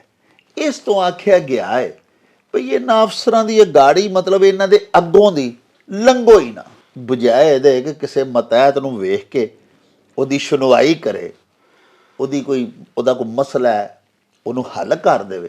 ਉਲਟਾ ਬਾਜਵਾ ਸਾਹਿਬ ਜਿਵੇਂ ਦੱਸਿਆ ਕਿ ਉਹ ਦੱਸਣ ਲੱਗ ਪੈਂਦਾ ਕਿ ਮੇਰੇ ਕੋਲ ਕਿੰਨਾ ਇਖਤਿਆਰ ਹੈ। ਦੂਜੇ ਪਾਸੇ ਘੋੜਾ ਜਿਹੜਾ ਉਹ ਵੀ ਇੱਕ ਜਾਨਵਰ ਹੈ, ਉਹ ਤੇ ਚਲੋ ਨਾ ਸਮਝ ਜਾਨਵਰ ਹੈ, ਉਹਦੇ ਪਿੱਛੋਂ ਵੀ ਬੜੀ ਸੋਹਣੀ ਬਾਜਵਾ ਸਾਹਿਬ ਗੱਲ ਕੀਤੀ ਵੀ ਇੰਨਾ ਕੁ ਫਾਸਲਾ ਪਾ ਕੇ ਲੰਘਣਾ ਚਾਹੀਦਾ ਕਿ ਜੇ ਉਹ ਦਲੱਤੀ ਕੱਢ ਮਾਰੇ ਤਾਂ ਤੁਸੀਂ ਮਹਿਫੂਜ਼ ਰਹਿ ਸਕੋ। ਇਸ ਅਖਾਣ 'ਚ ਇਹ ਹੀ ਦੋਵੇਂ ਮਤਾਂ ਦਿੱਤੀਆਂ ਗਈਆਂ ਨੇ ਭਈ ਅਫਸਰ ਦੀ ਅਗਾੜੀ ਯਾਨੀ ਅਫਸਰ ਦੇ ਅੱਗੋਂ ਤੇ ਘੋੜੇ ਦੇ ਪਿੱਛੋਂ ਲੰਘਣ ਲੱਗਿਆਂ ਗੁਰੇਜ਼ ਹੀ ਕਰੋ, ਜਿਤਨਾਬ ਹੀ ਕਰੋ। ਬਾਜਵਾ ਸਾਹਿਬ ਸਾਡੇ ਹਮਸਾਇਆ ਮੁਲਕ ਭਾਰਤ ਦਾ ਸ਼ਹਿਰ ਸਨਾਮ, ਹਾਂਜੀ, ਅਕਸਰ ਤੁਹਾਡੇ ਹਜ਼ੂਰ ਅਸੀਂ ਉੱਥੋਂ ਦੇ ਸਾਡੇ ਬੜੇ ਪਿਆਰੇ ਦੋਸਤ ਨੇ, ਕਈ ਮਿੱਤਰ ਸਾਡੇ ਵਿਓਰ ਨੇ। ਹਾਂਜੀ, ਉਦਮ ਸਿੰਘ ਦੇ ਜਨਾਬ ਸਾਡੇ ਯੋਧਾ, ਹਾਂਜੀ, ਉਦਮ ਸਿੰਘ ਉਹਦੇ ਪਿੰਡ ਜੀ, ਉਹਦਾ ਪਿੰਡ, ਉਹਦੀ ਜੂ ਜੀ, ਹਾਂਜੀ, ਯਸ਼ਪਾਲ ਸਹਿਗਲ ਜੀ, ਹਾਂਜੀ ਹਾਂਜੀ, ਉਹਨਾਂ ਅੱਜ ਵੀ ਇਹ ਖਾਨ ਭਿਜਵਾਇਆ ਤੇ ਬੜਾ ਹੀ ਸੋਹਣਾ ਹੈ, ਲੇਕਿਨ ਮੈਨੂੰ ਇਹਦੀ ਸਮਝ ਨਹੀਂ ਅੱਜ ਤੱਕ ਲੱਗ ਜਾਂਦੀ ਹੈ ਹੁਣ। ਇਹ ਜਨਾਬ ਖਾਨ ਇਸ ਤਰ੍ਹਾਂ ਵੀ ਜੁਆਈ, ਹਾਂਜੀ, ਜੁਆਂ ਦੀ ਛਾਂ, ਹਾਂਜੀ, ਨਾ ਬਵੇ ਕੁੱਤਾ ਤੇ ਨਾ ਬਵੇ ਕਾਂ। ਹਾਂ, ਜਵਾਂ ਜਿਹੜੀ ਹੈ ਨਾ ਇੱਕ ਬੂਟੀ ਹੁੰਦੀ ਹੈ ਛੋਟੇ ਛੋਟੇ ਪੱਤਰਾਂ ਵਾਲੀ, ਜਿਹਨੂੰ ਕੰਡੇ ਜ਼ਿਆਦਾ ਹੁੰਦੇ ਨੇ ਜੀ, ਤੇ ਉਹਦਾ ਜਿਹੜਾ ਕੱਦ ਹੈ ਨਾ ਵੱਧ ਤੋਂ ਵੱਧ ਵੀ 2 ਫੁੱਟ ਨਹੀਂ ਹੁੰਦਾ, 1.5 ਫੁੱਟ ਵੀ ਨਹੀਂ ਹੁੰਦਾ। ਹਾਂ, ਆਮ ਪੈਲੀਆਂ ਚੁੱਕਦੀ ਏ ਤੇ ਕੰਡੇ ਉਹਦੇ ਨਾਲ ਬੜੇ ਹੁੰਦੇ ਨੇ ਤੇ ਨਿੱਕੇ ਨਿੱਕੇ ਪੱਤਰ ਹੁੰਦੇ ਨੇ। ਹਾਂ, ਤੋ ਇਹਦੇ ਨਾਲ ਇਹਦੇ ਵਾਸਤੇ ਇਹਦੇ ਚ ਦੱਸਿਆ ਗਿਆ ਕਿ ਜਿਹੜੇ ਜਵਾਈ ਨੇ, ਹਾਲਾਂ ਅਸੀਂ ਤੇ ਉਹਨਾਂ ਨੂੰ ਪੁੱਤਰ ਬਣਾਉਂਦੇ ਆ ਨਾ, ਹਾਂਜੀ ਹਾਂਜੀ, ਹਾਂਜੀ, ਜਵਾਈ ਜਿਹੜਾ ਧੀ ਦੇ ਕੇ ਜਵਾਈ ਬਣਾਈਦਾ, ਇਹ ਵੀ ਅਖਾਣ ਹੈ ਕਿ ਧੀ ਦੇ ਕੇ ਤੇ ਜਵਾਈ ਬਣਾਈਦਾ ਜੀ, ਔਰ ਅਸੀਂ ਉਹਨੂੰ ਪੁੱਤਰ ਬਣਾਉਂਦੇ ਆ। ਲੇਕਿਨ ਉਹ ਜਿਹੜਾ ਪੁੱਤਰ ਹੈ ਨਾ ਜੀ, ਉਸ ਮਤਲਬ ਇਹ ਕਿ ਪੁੱਤਰ ਨਹੀਂ ਬਣਦਾ। ਹਾਂਜੀ, ਉਹਦਾ ਮਿਸਾਲ ਇਸ ਤਰ੍ਹਾਂ ਹੀ ਹੈ ਕਿ ਜਿਵੇਂ ਜਵਾਂ ਦੀ ਛਾਂ ਜਿਹੜੀ ਹੈ, ਜਵਾਂ ਬੂਟੀ, ਕਿਉਂਕਿ ਉਹ ਹੁੰਦੀ 1.5 ਫੁੱਟ ਹੈ ਸਾਰੀ ਜ਼ਮੀਨ ਤੋਂ ਉੱਪਰ। ਹਾਂਜੀ, ਆ ਜਦੋਂ ਮੈਂ ਸੈਰ ਕਰਨ ਜਾਂਦਾ ਸਵੇਰੇ ਤੇ ਜਿੱਥੇ ਅਖੀਰ ਤੱਕ ਜਾਈਦਾ ਉੱਥੇ 4-5 ਬੂਟੇ ਹੁਣ ਵੀ ਜਵਾਂ ਦੇ ਹੈ ਨੇ। ਅੱਛਾ, ਔਰ ਸੂਆ ਇਹਨਾਂ ਨਵਾਂ ਬਣਾਇਆ ਨਾ ਪੱਕਾ, ਤੇ ਉਹ ਫੇਰ ਵੀ ਉੱਗ ਪਏ ਸਨ ਉੱਥੇ। ਤੇ ਉਹ ਬਿਲਕੁਲ ਪਹਿਲਾਂ ਤੇ ਬਹੁਤ ਜ਼ਿਆਦਾ ਹੁੰਦਾ ਸੀ, ਲੇਕਿਨ ਉਹਦਾ ਨਾ ਤੇ ਕੋਈ ਛਾਂ ਹੁੰਦੀ ਹੈ ਤੇ ਹੁੰਦਾ ਹੀ ਛੋਟਾ ਜਿਹਾ, 1.5 ਫੁੱਟ ਨਹੀਂ ਉੱਚਾ ਹੁੰਦਾ। ਹਾਂਜੀ, ਔਰ ਕੰਡੇ ਹੀ ਕੰਡੇ ਹੁੰਦੇ ਨੇ, ਹੱਥ ਲੱਗੋਗੇ ਤੇ ਹੱਥ ਲਾਓਗੇ ਤੇ ਕੰਡੇ ਚੁਭਣਗੇ ਜੀ। ਤੋ ਇਹਦੇ 'ਚ ਮਿਸਾਲ ਦਿੱਤੀ ਗਈ ਹੈ ਕਿ ਜਿਹੜਾ ਜਵਾਈ ਹੈ ਉਹਦਾ ਰਵੱਈਆ ਜਿਹੜਾ ਹੈ ਉਹ ਬਿਲਕੁਲ ਜਵਾਂ ਦੀ ਛਾਂ, ਜਵਾਂ ਵਰਗਾ ਹੁੰਦਾ ਜੀ, ਕਿ ਜੀ ਹੱਥ ਜੇ ਨੇੜੇ ਹੋਵੋਗੇ ਤੇ ਉਹ ਚੁਭੇਗਾ। ਹਾਂਜੀ, ਜਿਵੇਂ ਉਹਦੇ ਕੰਡੇ ਚੁਭਦੇ ਨੇ, ਔਰ ਉਹ ਨਾ ਉਹਦੀ ਛਾਂ ਹੈ, ਨਾ ਉਹਦੇ ਥੱਲੇ ਕੁੱਤਾ ਵੀ ਬਹਿ ਸਕਦਾ, ਹਾਂਜੀ, ਤੇ ਕਾਂ ਵੀ ਨਹੀਂ ਬਹਿ ਸਕਦਾ, ਹਾਂਜੀ, ਕਿਉਂਕਿ ਛਾਂ ਉਹਦੀ ਹੁੰਦੀ ਕੋਈ ਨਹੀਂ। ਇਹਦੇ 'ਚ ਇਹ ਮਤਲਬ ਇਹ ਦੱਸਿਆ ਗਿਆ ਜਿਹੜੇ ਜਵਾਈ ਸਾਰੇ ਤੇ ਨਹੀਂ ਇੱਕੋ ਜਿਹੇ ਹੁੰਦੇ, ਕੁਝ ਹਰ ਬੰਦੇ ਦਾ ਆਪਣਾ ਆਪਣਾ ਰਵੱਈਆ ਹੈ। ਕਈ ਲੋਕ ਜਵਾਈ ਆਪਣੇ ਸਹੁਰਿਆਂ ਨਾਲ ਬੜੇ ਅੱਛੇ ਤਰੀਕੇ ਨਾਲ ਜਿਹੜੇ ਸਮਝਦਾਰ ਲੋਕ ਨੇ, ਤੇ ਕਈ ਲੋਕ ਉਂਝ ਹੀ ਜਾ ਕੇ ਤੇ ਉੱਚੇ ਹੋ ਕੇ ਮੈਂ ਤੁਹਾਡਾ ਜਵਾਈ ਹਾਂ ਤੇ ਮੈਂ ਇਹ ਹਾਂ ਤੇ ਮੈਂ ਉਹ ਹਾਂ। ਉਹ ਜੋ ਜੀ ਕਿਸੇ ਦੀ ਸਿੱਖਿਆ ਹੋਏਗੀ ਉਸ ਤਰ੍ਹਾਂ ਹੀ ਉਹਨੇ ਕਰਨਾ ਨਾ, ਜੋ ਕੁਝ ਕਿਸੇ ਦੇ ਅੰਦਰ ਹੁੰਦਾ ਸੋ ਕੁਝ ਬਾਹਰ ਨਿਕਲਦਾ ਹੈ। ਹਾਂਜੀ, ਤੋ ਇਨਸਾਨ ਜਿਹੜਾ ਨਾ ਜੀ, ਇਹ ਤੇ ਮਤਲਬ ਇਹ ਕਿ ਬੜਾ ਵੱਡਾ ਇੱਕ ਮਤਲਬ ਕੰਪਲੈਕਸ ਹੈ ਨਾ ਇਹ। ਹਾਂਜੀ, ਤੋ ਇਹਦੇ ਵਿੱਚ ਕਿਸੇ ਦੇ ਵਿੱਚ ਫੁੱਟ ਦਾ ਬੰਦਾ ਹੁੰਦਾ, ਉਂਝ ਉਹਦਾ ਕੱਦ 6 ਫੁੱਟ ਹੁੰਦਾ ਤੇ ਅੰਦਰ ਫੁੱਟ ਵੀ ਨਹੀਂ ਹੁੰਦਾ, ਕਿਸੇ ਦਾ 2 ਫੁੱਟ ਦਾ ਹੁੰਦਾ। ਤੋ ਗੱਲ ਇਹ ਹੈ ਕਿ ਇਹ ਜਿਹੜੇ ਸਾਡੇ ਰਿਸ਼ਤੇ ਨੇ, ਇਹਦੇ 'ਚ ਇਹਨਾਂ ਰਿਸ਼ਤਿਆਂ ਦੀ ਔਰ ਇਹ ਦੱਸਿਆ ਗਿਆ ਕਿ ਮਤਲਬ ਇਹਦਾ ਜਿਹੜਾ ਰਿਸ਼ਤਾ ਹੈ ਸਹੁਰਿਆਂ ਨਾਲ ਉਹ ਇੰਝ ਦਾ ਹੁੰਦਾ ਹੈ। ਹਾਂਜੀ, ਤੇ ਉਹ ਮਤਲਬ ਗੱਲ ਤੇ ਓਵਰਆਲ ਰਵੱਈਏ ਦੀ ਕੀਤੀ ਗਈ ਹੈ ਨਾ। ਹਾਂਜੀ, ਤੇ ਇਹ ਲੋਕ ਜਿਹੜੇ ਨੇ ਨਾ ਮਤਲਬ ਇਸ ਤਰ੍ਹਾਂ ਹੀ ਹੁੰਦੇ ਨੇ ਕਿ ਇਹਨੂੰ ਕਦੀ ਕੋਈ ਮੁਸੀਬਤ ਪੈ ਜਾਏ ਤੁਹਾਨੂੰ ਜਾਂ ਸਹੁਰਿਆਂ ਨੂੰ ਕੋਈ ਪ੍ਰੋਬਲਮ ਹੋ ਜਾਏ ਤੇ ਜਵਾਈ ਦਾ ਮਤਲਬ ਔਖਾ ਹੀ ਕੰਮ ਤੁਹਾਡੇ ਆਏਗਾ। ਮਤਲਬ ਇਹਦੇ 'ਚ ਵੀ ਦੱਸਿਆ ਗਿਆ। ਲਓ ਜੀ ਪਿਆਰਿਓ, ਜਿਹੜਾ ਖਾਨ ਹੈ ਇਹਦੇ ਵਿੱਚ ਬਾਜਵਾ ਸਾਹਿਬ ਨੇ ਬੜਾ ਹੀ ਸੋਹਣਾ ਨਖੇੜਿਆ, ਬੜਾ ਵਾਜ਼ੇ ਕਰਕੇ ਦੱਸਿਆ। ਮੁਖਤਸਰਨ ਇਹ ਮੈਂ ਅਰਜ਼ ਕਰਨੀ ਚਾਹੁੰਦਾ ਕਿ ਇਸ ਖਾਨ 'ਚ ਆਖਿਆ ਹੀ ਗਿਆ ਕਿ ਸਹੁਰਿਆਂ ਦਾ ਤੇ ਜਵਾਈ ਦਾ ਰਿਸ਼ਤਾ ਐਸਾ ਹੁੰਦਾ ਹੈ ਕਿ ਜਵਾਈਆਂ ਕੋਲੋਂ ਬਹੁਤ ਘੱਟ ਫੈਜ਼ ਹਾਸਲ ਹੁੰਦਾ ਹੈ। ਯਾਨੀ ਜਿੰਨਾ ਬੇਟੀ ਦਿੱਤੀ ਹੁੰਦੀ ਹੈ, ਜਵਾਈ ਨੂੰ ਚਾਹੀਦਾ ਤਾਂ ਇਹੀ ਹੈ ਨਾ ਕਿ ਉਹਨਾਂ ਦਾ ਇਹਤਰਾਮ ਕਰੇ। ਪਿਆਰੇ ਨਬੀ ਪਾਕ ਨੇ ਵੀ ਫਰਮਾਇਆ ਵੀ ਹਰ ਇਨਸਾਨ ਦੇ 3 ਬਾਪ ਨੇ। ਇੱਕ ਉਹ ਬਾਪ ਜਿਹਨੇ ਜਨਮ ਦਿੱਤਾ, ਔਰ ਦੂਸਰਾ ਉਹ ਬਾਪ ਜਿਹਨੇ ਤਾਲੀਮ ਦਿੱਤੀ, ਔਰ ਤੀਸਰਾ ਉਹ ਬਾਪ ਜਿਹਨੇ ਆਪਣੀ ਬੇਟੀ ਦਾ ਰਿਸ਼ਤਾ ਦਿੱਤਾ। ਤੇ ਪਿਆਰਿਓ, ਉਸਤਾਦ ਦਾ, ਸੁਸਰ ਦਾ ਔਰ ਆਪਣੇ ਵਾਲਦ ਸਾਹਿਬ ਦਾ ਯਕਸਾਂ ਅਦਬ ਕਰਨਾ ਚਾਹੀਦਾ। ਲੇਕਿਨ ਸਾਡੇ ਅਕਸਰੀਅਤੀ ਜਿਹੜਾ ਸਮਾਜੀ ਵਰਤਾਰਾ ਹੈ ਉਹ ਇਸ ਤਰ੍ਹਾਂ ਨਹੀਂ ਹੁੰਦਾ। ਜੁਆਈ ਸਮਝਦੇ ਨੇ ਕਿ ਇਹਨਾਂ ਨੇ ਸਾਨੂੰ ਕੁੜੀ ਦਿੱਤੀ ਹੈ ਤੇ ਅਸਾਂ ਹੋਰੇ ਇਹਨਾਂ ਦੇ ਸਿਰ ਅਹਿਸਾਨ ਕੀਤਾ ਇਹਨਾਂ ਦੀ ਧੀ ਲੈ ਕੇ। ਇਹ ਰਵੱਈਆ ਸਲਾਹਣਯੋਗ ਨਹੀਂ ਹੈਗਾ। ਪਿਆਰਿਓ, ਜਿਨ੍ਹਾਂ ਬੇਟੀ ਦਿੱਤੀ ਹੁੰਦੀ ਹੈ ਉਹਨਾਂ ਦਾ ਵੀ ਬੜਾ ਹੀ ਇਹਤਰਾਮ ਕਰਨਾ ਚਾਹੀਦਾ। ਤੇ ਜਿਹੜੇ ਇੰਜ ਕਰਦੇ ਨੇ, ਅੱਲਾਹ ਪਾਕ ਉਹਨਾਂ 'ਤੇ ਸ਼ਫਕਤ ਕਰਦਾ ਹੈ। ਉਹਦੀ ਵਜ੍ਹਾ ਕਿ ਕੱਲ੍ਹ ਨੂੰ ਤੁਸੀਂ ਕਿਸੇ ਦੀ ਲਿਆਂਦੀ ਹੋਈ ਧੀ ਜਿਹੜੀ ਤੁਹਾਡੀ ਬੀਵੀ ਹੈ, ਤੁਸੀਂ ਉਹਦਾ ਇਹਤਰਾਮ ਨਹੀਂ ਕਰ ਰਹੇ, ਤੇ ਕੱਲ੍ਹ ਨੂੰ ਅੱਲਾਹ ਪਾਕ ਤੁਹਾਨੂੰ ਧੀ ਦੇ ਦੇਗਾ। ਤੇ ਤੁਹਾਨੂੰ ਜੇ ਕੋਈ ਭੈੜਾ ਦਮਾਦ ਟੱਕਰ ਜਾਏਗਾ ਤਾਂ ਫਿਰ ਅੱਲਾਹ ਪਾਕ ਦੇ ਖੌਫ ਤੋਂ ਪਹਿਲਾਂ ਹੀ ਅਗਦੋਂ ਹੀ ਡਰਨਾ ਚਾਹੀਦਾ। ਤੇ ਨਾਲੇ ਪਿਆਰਿਓ, ਸਾਡੇ ਪਿਆਰੇ ਨਬੀ ਪਾਕ ਸੱਚੇ ਸਾਹਿਬ ਹਜ਼ਰਤ ਮੁਹੰਮਦ ਮੁਸਤਫਾ ਸੱਲੱਲਾਹੁ ਅਲੈਹਿ ਵਾਲਹਿ ਵਸਹਾਬਿhi ਵਜ਼ਵਾਜਿhi ਵਬਾਰਿਕ ਵਸੱਲਮ, ਆਪ ਨੂੰ ਹੀ ਅੱਲਾਹ ਪਾਕ ਨੇ ਸਾਰੀ ਆਪ ਦੀ ਇਤਰਤ, ਆਪ ਦੀ ਔਲਾਦ, ਆਪ ਦੀ ਨਸਲ ਦਮਾਦ ਤੋਂ ਚੱਲੀ ਸੀ। ਤੁਹਾਡੇ ਕਾਇੰਡ ਨੋਟਿਸ ਹੈ ਜੀ। ਤੇ ਫਿਰ ਹਜ਼ਰਤ ਅਲੀ ਪਾਕ ਇਮਾਮ ਵਰਗੇ ਵੀ ਤੇ ਜਵਾਈ ਹੁੰਦੇ ਹੀ ਨੇ ਨਾ। ਜਿਵੇਂ ਬਾਜਵਾ ਸਾਹਿਬ ਵੀ ਦੱਸਿਆ ਵੀ ਸਾਰੇ ਹੀ ਲੋਕ ਇੱਕੋ ਜਿਹੇ ਨਹੀਂ ਹੁੰਦੇ। ਬੜੇ ਬੜੇ ਨੇਕ, ਬੜੇ ਬੜੇ ਬਾ ਕਿਰਦਾਰ, ਬੜੇ ਬੜੇ ਬਾ ਇੱਜ਼ਤ ਜਵਾਈ ਵੀ ਹੁੰਦੇ ਨੇ। ਲੇਕਿਨ ਚੂੰਕਿ ਅਕਸਰੀਤੀ ਸਮਾਜੀ ਰਵੱਈਆ ਇਹੋ ਹੀ ਹੈ ਕਿ ਜਵਾਈਆਂ ਕੋਲੋਂ ਫੈਜ਼ ਨਹੀਂ ਹੁੰਦਾ। ਇਸ ਵਾਸਤੇ ਆਖਿਆ ਗਿਆ ਹੈ ਕਿ ਜਵਾਈ ਜੁਆਂ ਦੀ ਛਾਂ ਨਾ ਬਵੇ ਕੁੱਤਾ ਨਾ ਬਵੇ ਕਾਂ, ਯਾਨੀ ਛੋਟੇ ਤੋਂ ਛੋਟੇ ਜਾਨਵਰ ਨੂੰ ਵੀ ਉਹਦੀ ਛਾਂ ਤੱਕ ਮੁਯੱਸਰ ਨਹੀਂ ਹੁੰਦੀ। ਬਾਜਵਾ ਸਾਹਿਬ ਕੈਨੇਡਾ ਦੇ ਸ਼ਹਿਰ ਟੋਰਾਂਟੋ ਤੋਂ ਸਾਡੇ ਬੜੇ ਹੀ ਪਿਆਰੇ ਮਿੱਤਰ, ਸਾਡੇ ਵੇਖਣ ਵਾਲੇ ਨੇ ਜੀ ਜੀ ਜੀ, ਕਾਮਰਾਨ ਇਮਤਿਆਜ਼ ਜੀ। ਜੀ ਜੀ ਜੀ। ਉਹਨਾਂ ਸਰ ਇੱਕ ਤੇ ਮੰਗ ਕੀਤੀ ਸੀ ਵੀ ਭੱਠੀ ਵਾਲੀਏ, ਚੰਬੇ ਦੀ ਡਾਲੀਏ। ਹਾਂਜੀ, ਆਓ ਤੇ ਅਸੀਂ ਕਰ ਬੈਠੇ। ਸ਼ਿਵ ਕੁਮਾਰ ਬਟਾਲਵੀ ਜੀ ਦਾ ਗੀਤ ਜਿਹੜਾ ਇਹਦੀ ਸ਼ਰ੍ਹਾ ਕਰੋ। ਤੇ ਉਹਨਾਂ ਦੀ ਖਿਦਮਤ ਵਿੱਚ ਇਲਤਮਾਸ ਹੈ ਕਿ ਉਹ ਅਸੀਂ ਘਰ ਬੈਠੇ ਆ। ਬਰਾਹ ਕਰਮ ਸਰਚ ਕਰੋ ਸਾਡੇ ਪਿਛਲੇ ਵਲੌਗਸ ਦੇ ਵਿੱਚ ਤੇ ਤੁਹਾਨੂੰ ਨਜ਼ਰ ਆ ਜਾਏਗਾ, ਔਰ ਬਰਾਹ ਕਰਮ ਉਹਨੂੰ ਦੇਖੋ ਸਰ। ਦੂਸਰੀ ਸਰ ਉਹਨਾਂ ਇੱਕ ਅਖਾਣ ਭਿਜਵਾਇਆ। ਉਹ ਇਸ ਤਰ੍ਹਾਂ ਜੀ ਕਿ ਚੂਹੇ ਨੂੰ ਲੱਭ ਗਈ ਹਲਦੀ ਦੀ ਗੰਢ ਤੇ ਪੰਸਾਰੀ ਬਣ ਬੈਠਾ। ਇਹਦੇ ਚ ਦੱਸਿਆ ਜਾਂਦਾ ਹੈ ਕਿ ਹਲਦੀ ਦੀ ਗੰਢ ਵੀ ਹੈ, ਸੁੰਡ ਦੀ ਗੰਢ ਵੀ ਹੈ। ਜੀ, ਸੁੰਡ ਹੀ ਉਹ ਹੁੰਦੀ ਆ। ਸੁੰਡ, ਹਾਂਜੀ। ਅੱਛਾ। ਤੇ ਦੱਸਿਆ ਗਿਆ ਕਿ ਜਿਹੜੇ ਲੋਕ ਯਾਨੀ ਦੂਜਾ ਜਿਹੜੇ ਪੂਰਾ ਇਲਮ ਨਹੀਂ ਨਾ ਜਾਣਦੇ ਹੁੰਦੇ, ਜੀ ਜੀ, ਤੇ ਕਈ ਵਾਰੀ ਉਹਨਾਂ ਨੂੰ ਇਹ ਭੁਲੇਖਾ ਲੱਗ ਜਾਂਦਾ ਵੀ ਮੈਂ ਬਹੁਤ ਜ਼ਿਆਦਾ ਆਲਮ ਫਾਜ਼ਲ ਹੋ ਗਿਆ। ਹਾਂਜੀ। ਅੱਛਾ, ਉਹਨਾਂ ਨੂੰ ਅਗਰ ਕੋਈ ਇੱਕ ਅੱਧਾ ਨੁਸਖਾ ਲੱਭ ਜਾਂਦਾ, ਮਸਲਨ ਹਕੀਮਗਿਰੀ ਦਾ ਕੋਈ ਇੱਕ ਅੱਧਾ ਨੁਸਖਾ ਲੱਭ ਜਾਂਦਾ, ਹਾਂਜੀ ਹਾਂਜੀ, ਤੇ ਉਹ ਜਨਾਬ ਉਸੇ ਗੱਲ ਤੇ ਉਹਨਾਂ ਨੂੰ ਭੁਲੇਖਾ ਲੱਗ ਜਾਂਦਾ ਵੀ ਮੈਂ ਹੁਣ ਸਾਰਾ ਹੀ ਮੈਂ ਹਕੀਮ ਪੂਰਾ ਕਾਮਲ ਬਣ ਗਿਆ। ਔਰ ਉਹ ਆਪਣੇ ਆਪ ਨੂੰ ਹਕੀਮ ਦੱਸਣ ਲੱਗ ਪੈਂਦੇ ਨੇ। ਤੇ ਯਾਨੀ ਹੁੰਦੇ ਉਹ ਛੋਟੇ ਨੇ, ਯਾਨੀ ਉਹਨਾਂ ਦਾ ਕੱਦ ਕਾਠ, ਅਕਲ ਫਿਕਰ ਉਹਨਾਂ ਦੀ ਨਿੱਕੀ ਹੁੰਦੀ ਹੈ। ਵਾਹ ਵਾਹ। ਔਰ ਉਹ ਮਤਲਬ ਇਹ ਹੈ ਕਿ ਆਪਣੇ ਆਪ ਨੂੰ ਉਹਨਾਂ ਨੂੰ ਇਹ ਭੁਲੇਖਾ ਲੱਗ ਜਾਂਦਾ ਵੀ ਸਾਡੇ ਜਿਨ੍ਹਾਂ ਤੇ ਇਲਮ ਕਿਸੇ ਨੂੰ ਹੈ ਹੀ ਨਹੀਂ। ਔਰ ਉਹ ਫਿਰ ਹਕੀਮ ਬਣ ਕੇ ਬਹਿ ਜਾਂਦਾ।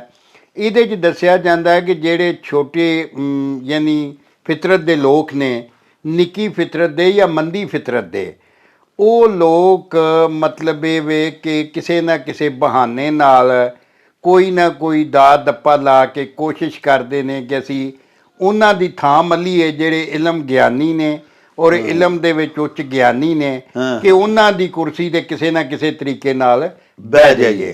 ਲੇਕਿਨ ਉਹ ਨੰਗੇ ਤੇ ਹੋ ਹੀ ਜਾਂਦੇ ਨੇ, ਮਤਲਬ ਇਹੋ ਜਿਹੇ ਲੋਕ ਐਕਸਪੋਜ਼ ਅਖੀਰ ਹੋ ਜਾਂਦੇ ਨੇ।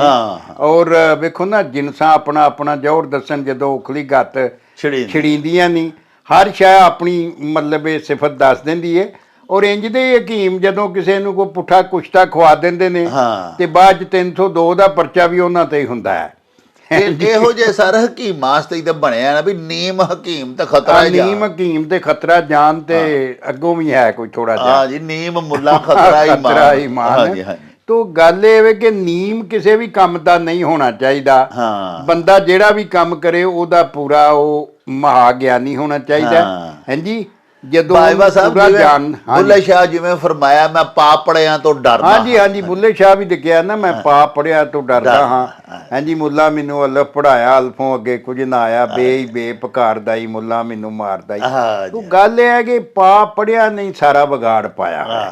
ਹਾਂਜੀ, ਸੁਸਾਇਟੀ ਦੇ ਅੰਦਰ ਜਦੋਂ ਇਲਮ ਫਜ਼ਲ ਨੂੰ ਉਹਨਾਂ ਰਸਿਆ ਨਾ ਬੰਨ੍ਹ ਦਿੱਤਾ ਜਾਏ ਤੇ ਮਰਜ਼ੀ ਦਾ ਇਲਮ ਲੋਕਾਂ ਦੇ 'ਚ ਠੋਕਿਆ ਜਾਏ। ਹਾਂਜੀ, ਤੇ ਜਿਹੜਾ ਆਪਣੇ ਆਪ ਜਿਸ ਤਰ੍ਹਾਂ ਬੂਟਾ ਵੇਖੋ ਨਾ, ਇੱਕ ਆਪਣੇ ਆਪ ਬੂਟਾ ਜਵਾਨ ਹੁੰਦਾ ਹੈ, ਇੱਕ ਨੂੰ ਜੰਮਣਾ ਹੈ, ਜੰਮਦਿਆਂ ਹੀ ਦੁਆਲੇ ਵੱਢਣਾ ਟੁੱਕਣਾ ਸ਼ੁਰੂ ਕਰ ਦਿੰਦੇ ਨੇ। ਉਹਦੀ ਉਹ ਫਿਰ ਬੜੌਤੀ ਨਹੀਂ ਹੁੰਦੀ ਜਿਹੜੀ ਉਹ ਆਪਣੇ ਆਪ ਨਸਾਰੇ ਚੜਨ ਵਾਲੇ ਦੀ। ਤੋ ਗੱਲ ਇਹ ਹੈ ਕਿ ਇੱਥੇ ਇਸ ਅਖਾਣ 'ਚ ਇਹ ਦੱਸਿਆ ਕਿ ਜਿਹੜੇ ਨਾ ਅਹਿਲ ਨੇ ਲੋਕ, ਉਹ ਕੋਈ ਨਾ ਕੋਈ ਬਹਾਨਾ ਬਣਾ ਕੇ ਤੇ ਉਹ ਅਹਿਲਾਂ ਦੀ ਕੁਰਸੀ ਤੇ ਬਹਿਣ ਦੀ ਕੋਸ਼ਿਸ਼ ਕਰਦੇ। ਲਓ ਜੀ ਸਾਹਿਬ, ਉਹ ਅਖਾਨ ਜਿਹੜਾ ਸਾਡੇ ਦੋਸਤ ਨੇ ਟੋਰਾਂਟੋ ਤੋਂ ਭਿਜਵਾਇਆ ਸੀ, ਕਾਮਰਾਨ ਇਮਤਿਆਜ਼ ਸਾਹਿਬ ਹੋਰਾਂ ਨੇ, ਉਹ ਇਹ ਵੇ ਵੀ ਚੂਹੇ ਨੂੰ ਹਲਦੀ ਦੀ ਜਾਂ ਸੁੰਡ ਦੀ ਗੰਢ ਲੱਭ ਗਈ ਤੇ ਉਹ ਪੰਸਾਰੀ ਬਣ ਬੈਠਾ। ਹੁਣ ਪਿਆਰਿਓ, ਗੁਜ਼ਾਰਿਸ਼ ਇਹ ਵੇ ਕਿ ਪੰਸਾਰੀ ਦੀ ਜਿਹੜੀ ਦੁਕਾਨ ਹੈ, ਜਾਂ ਜਿਹਨੂੰ ਅਸੀਂ ਇੰਗਲਿਸ਼ ਵਿੱਚ ਗਰੋਸਰੀ ਸਟੋਰ ਆਖਦੇ ਹਾਂ, ਉਹਦੇ 'ਚ ਤਾਂ ਬਹੁਤ ਸਾਰੇ ਸੌਦੇ ਹੁੰਦੇ ਨੇ, ਅਸ਼ਿਆਏ ਜ਼ਰੂਰੀਆ, ਰੋਜ਼ਮर्रा ਦੇ ਇਸਤੇਮਾਲ ਦੀਆਂ ਸੈਂਕੜੋਂ ਕੁ ਚੀਜ਼ਾਂ ਹੁੰਦੀਆਂ ਨੇ ਕਮ ਅਜ਼ ਕਮ, ਤੇ ਫਿਰ ਜਾ ਕੇ ਪੰਸਾਰੀ ਦੀ ਦੁਕਾਨ ਬਣਦੀ ਹੈ। ਕੋਈ ਮੇਰਾ ਮਤਲਬ ਇੱਕ ਸਿਰਫ ਛੋਟੀ ਜਿਹੀ ਹਲਦੀ ਦੀ ਗੰਢ ਜਾਂ ਸੁੰਡ ਦੀ ਇੱਕ ਛੋਟੀ ਜਿਹੀ ਗੰਢ ਲੱਭ ਜਾਏ ਤੇ ਇੰਨੇ 'ਚ ਪੰਸਾਰ ਪੂਰੇ ਦਾ ਸਟੋਰ ਤੇ ਨਹੀਂ ਬਣ ਜਾਂਦਾ ਨਾ, ਕਿ ਨਾ ਪੰਸਾਰ ਸਟੋਰ ਬਣ ਜਾਂਦਾ। ਲੇਕਿਨ ਪਿਆਰਿਓ, ਚੂਹੇ ਤੋਂ ਮੁਰਾਦ ਇੱਥੇ ਇਹ ਵੇ ਵੀ ਜਿਹੜੇ ਕਮ ਜ਼ਰਫ ਲੋਕ ਹੁੰਦੇ ਨੇ, ਛੋਟੇ ਭਾਂਡੇ ਵਾਲੇ, ਜਿਵੇਂ ਬਾਜਵਾ ਸਾਹਿਬ ਫਰਮਾਉਂਦੇ ਹੁੰਦੇ ਨੇ ਨਾ, ਜਿਨ੍ਹਾਂ ਦਾ ਪੈਮਾਨਾ ਛੋਟਾ ਹੁੰਦਾ ਹੈ, ਉਹ ਥੋੜ੍ਹੀ ਜਿਹੀ ਚੀਜ਼ ਦੇ ਉੱਤੇ ਹੀ ਨਾ ਜੀ ਮਾਨ ਬਹੁਤਾ ਕਰਨ ਲੱਗ ਪੈਂਦੇ ਨੇ, ਇਤਰਾਨ ਲੱਗ ਪੈਂਦੇ ਨੇ। ਇਲਮ ਉਹਨਾਂ ਨੂੰ ਥੋੜ੍ਹਾ ਜਿਹਾ ਹੀ ਆਇਆ ਹੁੰਦਾ ਹੈ ਕਿਸੇ ਵੀ ਗੱਲ ਦਾ। ਜਿਵੇਂ ਦੇਖੋ ਨਾ, ਬਾਜਵਾ ਸਾਹਿਬ ਬੜੀ ਸੋਹਣੀ ਮਿਸਾਲ ਦਿੱਤੀ। ਹੁਣ ਹਕੀਮ ਬਣਨ ਦੇ ਵਾਸਤੇ ਪਿਆਰਿਓ, ਫਾਜ਼ਲੇ ਤਿੱਬੋ ਜਰਾਹਤ 4 ਸਾਲ ਦਾ ਕੋਰਸ ਹੈ। ਹਕੀਮ ਹਾਜ਼ਕ ਇਹ ਵੀ 4 ਸਾਲ ਦਾ ਕੋਰਸ ਹੈ। ਤਿੱਬੀਆ ਕਾਲਜ ਦੇ ਵਿੱਚੋਂ ਬਾਕਾਇਦਾ ਦਾਖਲਾ ਲੈ ਕੇ ਤੇ 4 ਸਾਲ ਦਾ ਕੋਰਸ ਕਰਨਾ ਪੈਂਦਾ। ਫਿਰ ਬੋਰਡ ਆਫ ਆਯੁਰਵੈਦਿਕ ਐਂਡ ਯੂਨਾਨੀ ਮੈਡੀਸਨ ਇੱਕ ਸਨਦ ਜਾਰੀ ਕਰਦਾ ਹੈ, ਔਰ ਉਹ ਜਿਸ ਵੇਲੇ ਸਨਦ ਮਿਲਦੀ ਹੈ BUMS ਦੀ, ਤੇ ਫਿਰ ਉਸ ਤੋਂ ਬਾਅਦ ਜਾ ਕੇ ਬੰਦਾ ਹਕੀਮ ਬਣਦਾ। ਇੱਥੇ ਦਿਲ 'ਚ ਕਿਸੇ ਗੁਆਂਢੀ ਕੋਲੋਂ ਕੋਈ ਛੋਟਾ ਮੋਟਾ ਨਜ਼ਲੇ ਜ਼ੁਕਾਮ ਦਾ ਨੁਸਖਾ ਕੋਈ ਸੁਣ ਲੈਂਦਾ ਤੇ ਉਹ ਜਿੱਥੇ ਬਹਿੰਦਾ ਉਹ ਹਰ ਇੱਕ ਨੂੰ ਉਹੀ ਨੁਸਖਾ ਦੱਸਣ ਲੱਗ ਪੈਂਦਾ। ਹਾਲਾਂਕਿ ਅਗਰ ਉਹਦੇ ਵਿੱਚ ਗਰਮ ਮਿਜ਼ਾਜ ਵਾਲੀਆਂ ਅਸ਼ੀਆ ਨੇ, ਤੇ ਜਿਹਨੂੰ ਨਜ਼ਲਾ ਜ਼ੁਕਾਮ ਲੱਗਾ ਹੈ ਉਹ ਅੱਗੇ ਹੀ ਬਲੱਡ ਪ੍ਰੈਸ਼ਰ ਦਾ ਮਰੀਜ਼ ਹੈ, ਤੇ ਇਹ ਨੁਸਖਾ ਤੇ ਉਹਦੀ ਮੌਤ ਦਾ ਸਬਬ ਬਣ ਜਾਏਗਾ। ਇਸ ਵਾਸਤੇ ਆਖਿਆ ਗਿਆ ਵੀ ਨੀਮ ਹਕੀਮ ਖਤਰਾ ਹੈ ਜਾਨ। ਜਿਹੜਾ ਬਾਕਾਇਦਾ ਕਿਸੇ ਵੀ ਇਲਮ ਦਾ ਮੁਸਲਮਾ ਤੇ ਮੁਸਤਨਦ ਤਲੀਮ ਯਾਫਤਾ ਨਹੀਂ, ਉਹਨੂੰ ਉਸ ਇਲਮ ਨੂੰ, ਉਸ ਕੰਮ ਨੂੰ, ਉਸ ਫਨ ਨੂੰ ਹੱਥ ਨਹੀਂ ਪਾਉਣਾ ਚਾਹੀਦਾ। ਇਹੋ ਹੀ ਗੱਲ, ਇਸੇ ਗੱਲ ਵਾਲੀ ਇਸ ਅਖਾਨ 'ਚ ਗਹੁ ਕਰਵਾਇਆ ਗਿਆ ਹੋਇਆ ਹੈ। ਭਈ ਚੂਹੇ ਨੂੰ ਇੱਕ ਛੋਟੀ ਜਿਹੀ ਗੰਢ ਲੱਭ ਗਈ, ਛੋਟਾ ਜਿਹਾ ਪੀਸ ਮਿਲ ਗਿਆ ਸੁੰਡ ਦਾ ਜਾਂ ਹਲਦੀ ਦਾ, ਤੇ ਉਹ ਆਪਣੇ ਆਪ ਨੂੰ ਪੰਸਾਰੀ ਸਮਝਣ ਲੱਗ ਪਿਆ, ਪੰਸਾਰੀ ਬਣ ਬੈਠਾ। ਅਜਿਹਿਆਂ ਲੋਕਾਂ ਵੱਲ ਸਾਡਾ ਧਿਆਨ ਕਰਵਾਇਆ ਗਿਆ ਕਿ ਜਿਹੜਾ ਬਾਕਾਇਦਾ ਕਿਸੇ ਇਲਮ ਦਾ, ਕਿਸੇ ਫਨ ਦਾ ਜਾਣੂ ਨਹੀਂ, ਤਾਲੀਮ ਯਾਫਤਾ ਨਹੀਂ ਕੁੱਲੀ ਤੌਰ 'ਤੇ, ਉਹਨੂੰ ਉਹਦੇ 'ਤੇ ਡਿਪੈਂਡ ਨਹੀਂ ਕਰਨਾ ਚਾਹੀਦਾ। ਉਹਦੇ ਅੱਗੇ ਜਾ ਕੇ ਆਪਣੀ ਨਬਜ਼ ਨਹੀਂ ਵਹਾਉਣ ਲੱਗ ਪੈਣੀ ਚਾਹੀਦੀ ਨੀਮ ਹਕੀਮ ਅੱਗੇ ਜਾ ਕੇ। ਬਾਈਵਾ ਸਾਹਿਬ, ਸਾਡੇ ਇੱਕ ਬੜੇ ਪਿਆਰੇ ਦਰਸ਼ਕ ਨੇ ਕਰਾਚੀ ਤੋਂ, ਰਜ਼ਾ ਅਲੀ ਸ਼ਾਹ ਜੀ, ਉਹਨਾਂ ਬੜਾ ਸੋਹਣਾ ਜੇ ਇੱਕ ਖਾਨ ਭਿਜਵਾਇਆ। ਉਹ ਆਂਦੇ ਨੇ ਵੀ ਇੱਕ ਕੁੱਛੜ ਤੇ ਇੱਕ ਢਾਕੇ, ਤੇ ਇੱਕ ਰਿੜਦਾ ਆਵੇ ਆਪੇ। ਇਸ ਖਾਨ ਅੰਦਰ ਨਾ ਇਹ ਮੱਤ ਦਿੱਤੀ ਗਈ ਹੈ ਵੀ ਜਿਹੜੀ ਔਲਾਦ ਹੈ ਨਾ ਜੀ, ਉਹ ਵੀ ਜਿਹੜੇ ਖੁਦਾ ਤੇ ਉਹਦੇ ਰਸੂਲ ਦੇ ਦੱਸੇ ਹੋਏ ਤਰੀਕੇ ਨੇ ਨਾ ਉਹਨਾਂ ਦੇ ਮੁਤਾਬਕ ਉਹਨਾਂ ਦੀ ਪੈਦਾਇਸ਼ ਹੋਣੀ ਚਾਹੀਦੀ ਹੈ। ਵਾਹ ਵਾਹ ਵਾਹ। ਵੇਖੋ ਨਾ, ਜਿਸ ਤਰ੍ਹਾਂ ਖੁਦਾ ਨੇ ਕੁਰਾਨ 'ਚ ਹੁਕਮ ਦਿੱਤਾ ਹੈ ਕਿ ਬੱਚੇ ਨੂੰ ਦੁੱਧ ਇੰਨੇ ਸਾਲ ਪਿਆਓ, ਵਾਹ 2-2.5 ਸਾਲ ਦੁੱਧ ਪਿਆਓ, ਹਾਂਜੀ, ਔਰ ਉਹ ਦੁੱਧ ਸਾਫ਼ ਪਿਆਣਾ ਚਾਹੀਦਾ ਹੈ, ਵਾਹ, ਰਲੇ ਤੋਂ ਬਗੈਰ। ਅੱਛਾ, ਉਹਦੇ ਤੋਂ ਬਾਅਦ ਅਗਰ ਇਹਨਾਂ ਅਸੂਲਾਂ ਦੇ ਉੱਤੇ ਮੰਨਿਆ ਜਾਏ ਇਹਨਾਂ ਨੂੰ, ਤੇ ਫਿਰ ਜਦੋਂ ਅਗਲਾ ਬੱਚਾ 2 ਸਾਲ ਦੁੱਧ ਪੀਏਗਾ, 2.5 ਸਾਲ ਦੁੱਧ ਪੀਏਗਾ, ਉਦੋਂ ਮਗਰੋਂ ਪ੍ਰੈਗਨੈਂਸੀ ਹੋਏਗੀ, ਹਾਂਜੀ, ਭਾਰੇ ਪੈਰ ਬੀਬੀ ਹੋਏਗੀ, ਔਰ ਉਹਦੇ ਵੱਲ ਬੱਚਾ ਫਿਰ ਅੱਗੇ ਸਾਲ ਹੀ ਲੰਘ ਗਿਆ ਨਾ, 9 ਮਹੀਨੇ ਲੰਘ ਗਿਆ, ਉਦੋਂ ਜਾ ਕੇ ਹੋਏਗਾ ਤੇ ਪਿਛਲੇ ਦੀ ਉਮਰ ਸਾਡੇ ਕੋਲ 3 ਸਾਲ ਹੋ ਜਾਏਗੀ। ਵਾਹ, ਹਾਂਜੀ, ਉਹ ਆਪ ਮੁਹਾਰਾ ਹੋ ਕੇ ਮਤਲਬ ਆਪੇ ਹੀ ਟੁੱਕਰ ਭੰਨ ਕੇ ਖਾਣ ਜੋਗਾ ਹੋ ਜਾਏਗਾ। ਹਾਂਜੀ, ਇਹਦੇ ਨਾਲ ਇਹ ਹੋਏਗਾ ਕਿ ਇੱਕ ਤੇ ਵੇਖੋ ਨਾ, ਜਿਹੜੇ ਗਰੀਬ ਮੁਲਕ ਨੇ ਜਿਨ੍ਹਾਂ ਦੇ ਵਿੱਚ ਸਭ ਤੋਂ ਵੱਡਾ ਮਸਲਾ ਆਬਾਦੀ ਦਾ ਹੈ, ਸਾਡੇ ਮੁਲਕ 'ਚ ਵੀ ਸਭ ਤੋਂ ਵੱਡਾ ਮਸਲਾ ਆਬਾਦੀ ਦਾ ਹੈ, ਬਹੁਤ ਵੱਡਾ ਪ੍ਰੋਬਲਮ ਦਾ ਪਾਪੂਲੇਸ਼ਨ ਸਾਡਾ। ਮੈਂ ਐਮਏ ਇਕਨੋਮਿਕਸ 'ਚ ਉਹ ਸਾਡਾ ਇੱਕ ਪੇਪਰ ਸੀ, ਪ੍ਰੋਬਲਮ ਦਾ ਪਾਪੂਲੇਸ਼ਨ, ਉਹਦੇ ਸਾਰੇ ਮਸਲੇ ਲਿਖੇ ਸਨ, ਤੇ ਇਹਦੇ ਵੱਲ ਵੀ ਸਾਨੂੰ ਧਿਆਨ ਦੇਣਾ ਚਾਹੀਦਾ ਹੈ। ਤੇ ਸਾਡੇ ਕੁਝ ਲੋਕ ਉਹ ਆਂਦੇ ਨੇ ਜੀ ਵੀ ਜਿਹੜੇ ਰੂਹ ਦੁਨੀਆ ਦੇ ਖਲਕੇ ਨੇ ਉਹ ਸਾਰੇ ਦੁਨੀਆ ਤੇ ਲਿਆ ਕੇ ਛੱਡਣੇ ਨੇ। ਹਾਂਜੀ, ਉਹਦਾ ਫਿਰ ਨਤੀਜਾ ਇਹ ਹੁੰਦਾ ਹੈ ਕਿ ਮਤਲਬ ਇਹ ਕਈ ਵਾਰੀ ਡਿਸੇਬਲ ਜੰਮਣੇ ਸ਼ੁਰੂ। ਸਾਡੇ ਪਿੰਡ ਦਾ ਇਹ ਵਾਕਿਆ ਹੈ, ਕੋਈ ਇੱਕ ਬੰਦਾ ਸੀ, ਉਹਦੇ ਵੱਲ ਦੇ ਤੇਰੇ ਦੀ 6 ਮਹੀਨੇ ਸਾਲ ਪੂਰਾ ਨਾ ਹੋਣਾ ਜੀ, ਨਤੀਜਾ ਹੋਇਆ ਕਿ ਉਹਦੇ ਵੱਲ 2 ਬਾਲ ਜਿਹੜੇ ਨੇ ਨਾ ਉਹ ਅਖੀਰ ਤੇ ਡਿਸੇਬਲ ਹੋਏ ਵਾਰੀ। ਤੇ ਫਿਰ ਉਹ ਮਤਲਬ ਉਹ ਹੁਣ ਇੱਕ ਇੱਥੇ ਬੈਠਾ ਹੁੰਦਾ ਰਾਜ, ਸ਼ਾਇਦ ਤੁਸੀਂ ਵੀ ਵੇਖਿਆ ਹੋਏ ਜੀ। ਤੋ ਗੱਲ ਇਹ ਹੈ ਕਿ ਇਹ ਕੰਮ ਅਖੀਰ ਨਹੀਂ ਵੇਖਣਾ ਚਾਹੀਦਾ। ਵੇਖੋ ਨਾ, ਪ੍ਰੈਗਨੈਂਸੀ ਉਹ ਔਰਤ ਹੈ, ਉਹਦਾ ਜਿਸਮ ਹੈ, ਉਹਨੂੰ ਵੀ ਮਤਲਬ ਬੱਚੇ ਨੂੰ ਮਤਲਬ ਜਿਸ ਤਰ੍ਹਾਂ ਉਹਦੇ 'ਚ ਪਲਣ ਲਈ ਵੀ ਕੋਈ ਟਾਈਮ ਚਾਹੀਦਾ ਹੈ, ਔਰ ਅੱਗੋਂ ਅਗਲੇ ਬੱਚੇ ਦੇ ਹੋਣ ਦੇ ਵਿਚਕਾਰ ਵੀ ਪੀਰੀਅਡ ਜਿਹੜਾ ਨਾ ਵਕਫਾ ਚਾਹੀਦਾ ਦੂਸਰਾ ਤਾਂ ਕਿ ਬੀਬੀ ਦੇ ਉੱਤੇ ਉਹਦੀ ਸਿਹਤ ਦੇ ਉੱਤੇ ਬੁਰਾ ਅਸਰ ਨਾ ਪਵੇ।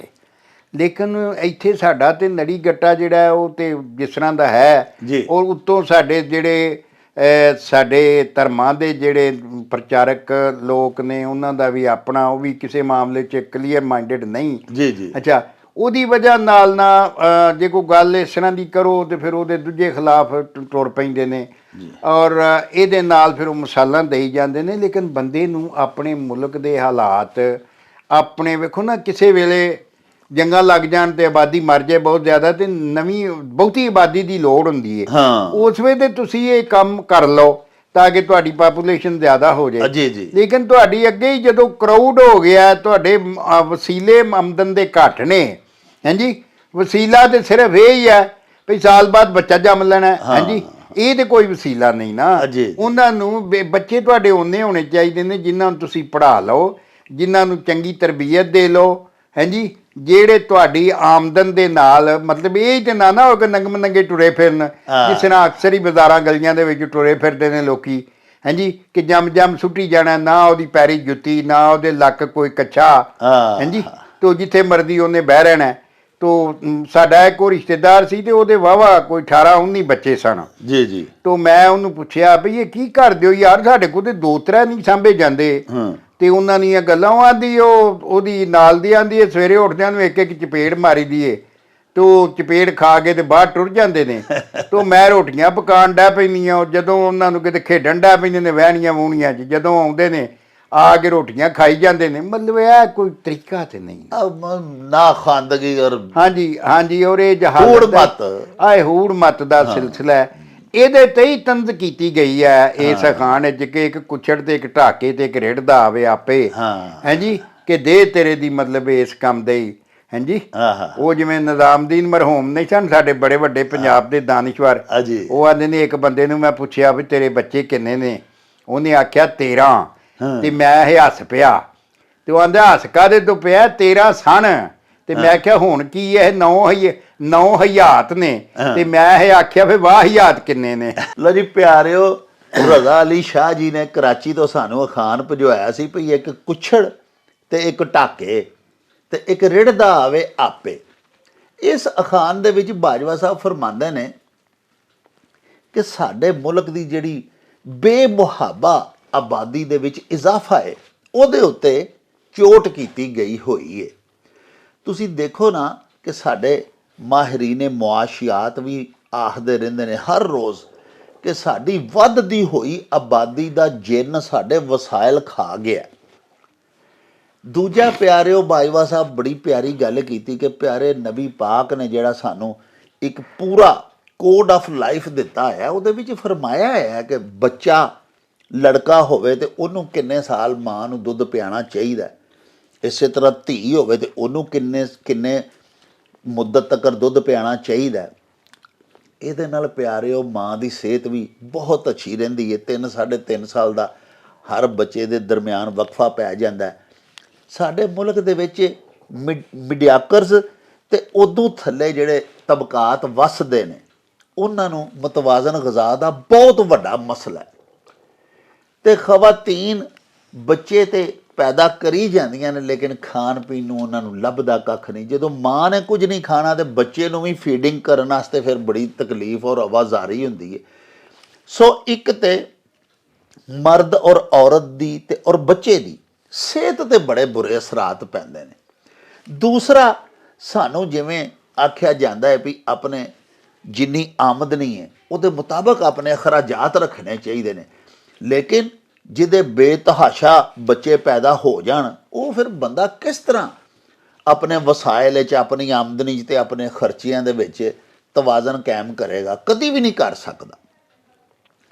ਸਾਹਿਬੋ, ਪ੍ਰੋਗਰਾਮ ਦਾ ਇਖਤਤਾਮ ਕਰਨ ਤੋਂ ਪਹਿਲੇ ਮੈਂ ਤੁਹਾਡੀ ਖਿਦਮਤ ਦੇ ਵਿੱਚ 2 ਬੜੇ ਸੋਹਣੇ ਕਤਾਤ ਬਾਬਾ ਜੀ ਅਬੀਰ ਅਬੂ ਜ਼ਰੀ ਮਰਹੂਮ ਬਗਫੂਰ ਦੇ ਪੇਸ਼ ਕਰਨਾ ਚਾਹਾਂਗਾ।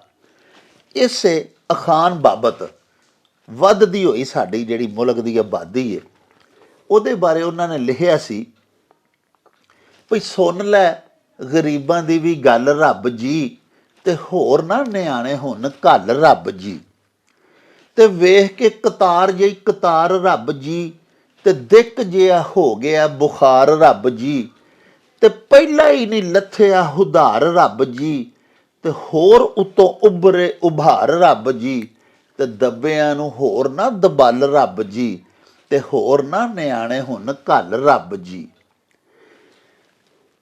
ਘਰ 'ਚ ਨਹੀਂ ਦੀਵੇ ਜੋਗਾ ਤੇਲ ਰੱਬ ਜੀ, ਤੇ ਅੱਧੀ ਰਾਤੀ ਜੰਮ ਪਈ ਚੁੜੇਲ ਰੱਬ ਜੀ, ਤੇ ਵੇਖਣਾ ਏ ਵੇਲ ਨਾ ਕਵੇਲ ਰੱਬ ਜੀ, ਤੇ ਹਿੱਕ ਵਿੱਚ ਮਾਰੀ ਗਲੇਲ ਰੱਬ ਜੀ, ਖਾਲਿਆਂ 'ਚੋਂ ਕੱਢ ਛੱਡ ਭੱਲ ਰੱਬ ਜੀ, ਤੇ ਹੋਰ ਨਾ ਨਿਆਣੇ ਹੁਣ ਘੱਲ ਰੱਬ ਜੀ। ਸਾਹਿਬੋ, ਇਹਦੇ ਨਾਲ ਹੀ ਸਾਡੇ ਅੱਜ ਦੇ ਵਿਲਾਗ ਦਾ ਵੇਲਾ ਮੁੱਕ ਗਿਆ। ਲਵਾਂਗੇ ਤੁਹਾਡੇ ਤੋਂ ਇਜਾਜ਼ਤ। ਲੈ ਉਹ ਯਾਰ ਹਵਾਲੇ ਰੱਬ ਦੇ, ਤੇ ਮੇਲੇ 4 ਦਿਨਾਂ ਦੇ। ਉਸ ਦਿਨ ਈਦ ਮੁਬਾਰਕ ਹੋਸੀ, ਜਿਸ ਦਿਨ ਫੇਰ ਮਿਲਾਂਗੇ। ਰੱਬ ਰਾਖਾ ਤੇ ਅੱਲਾ ਬੇਲੀ।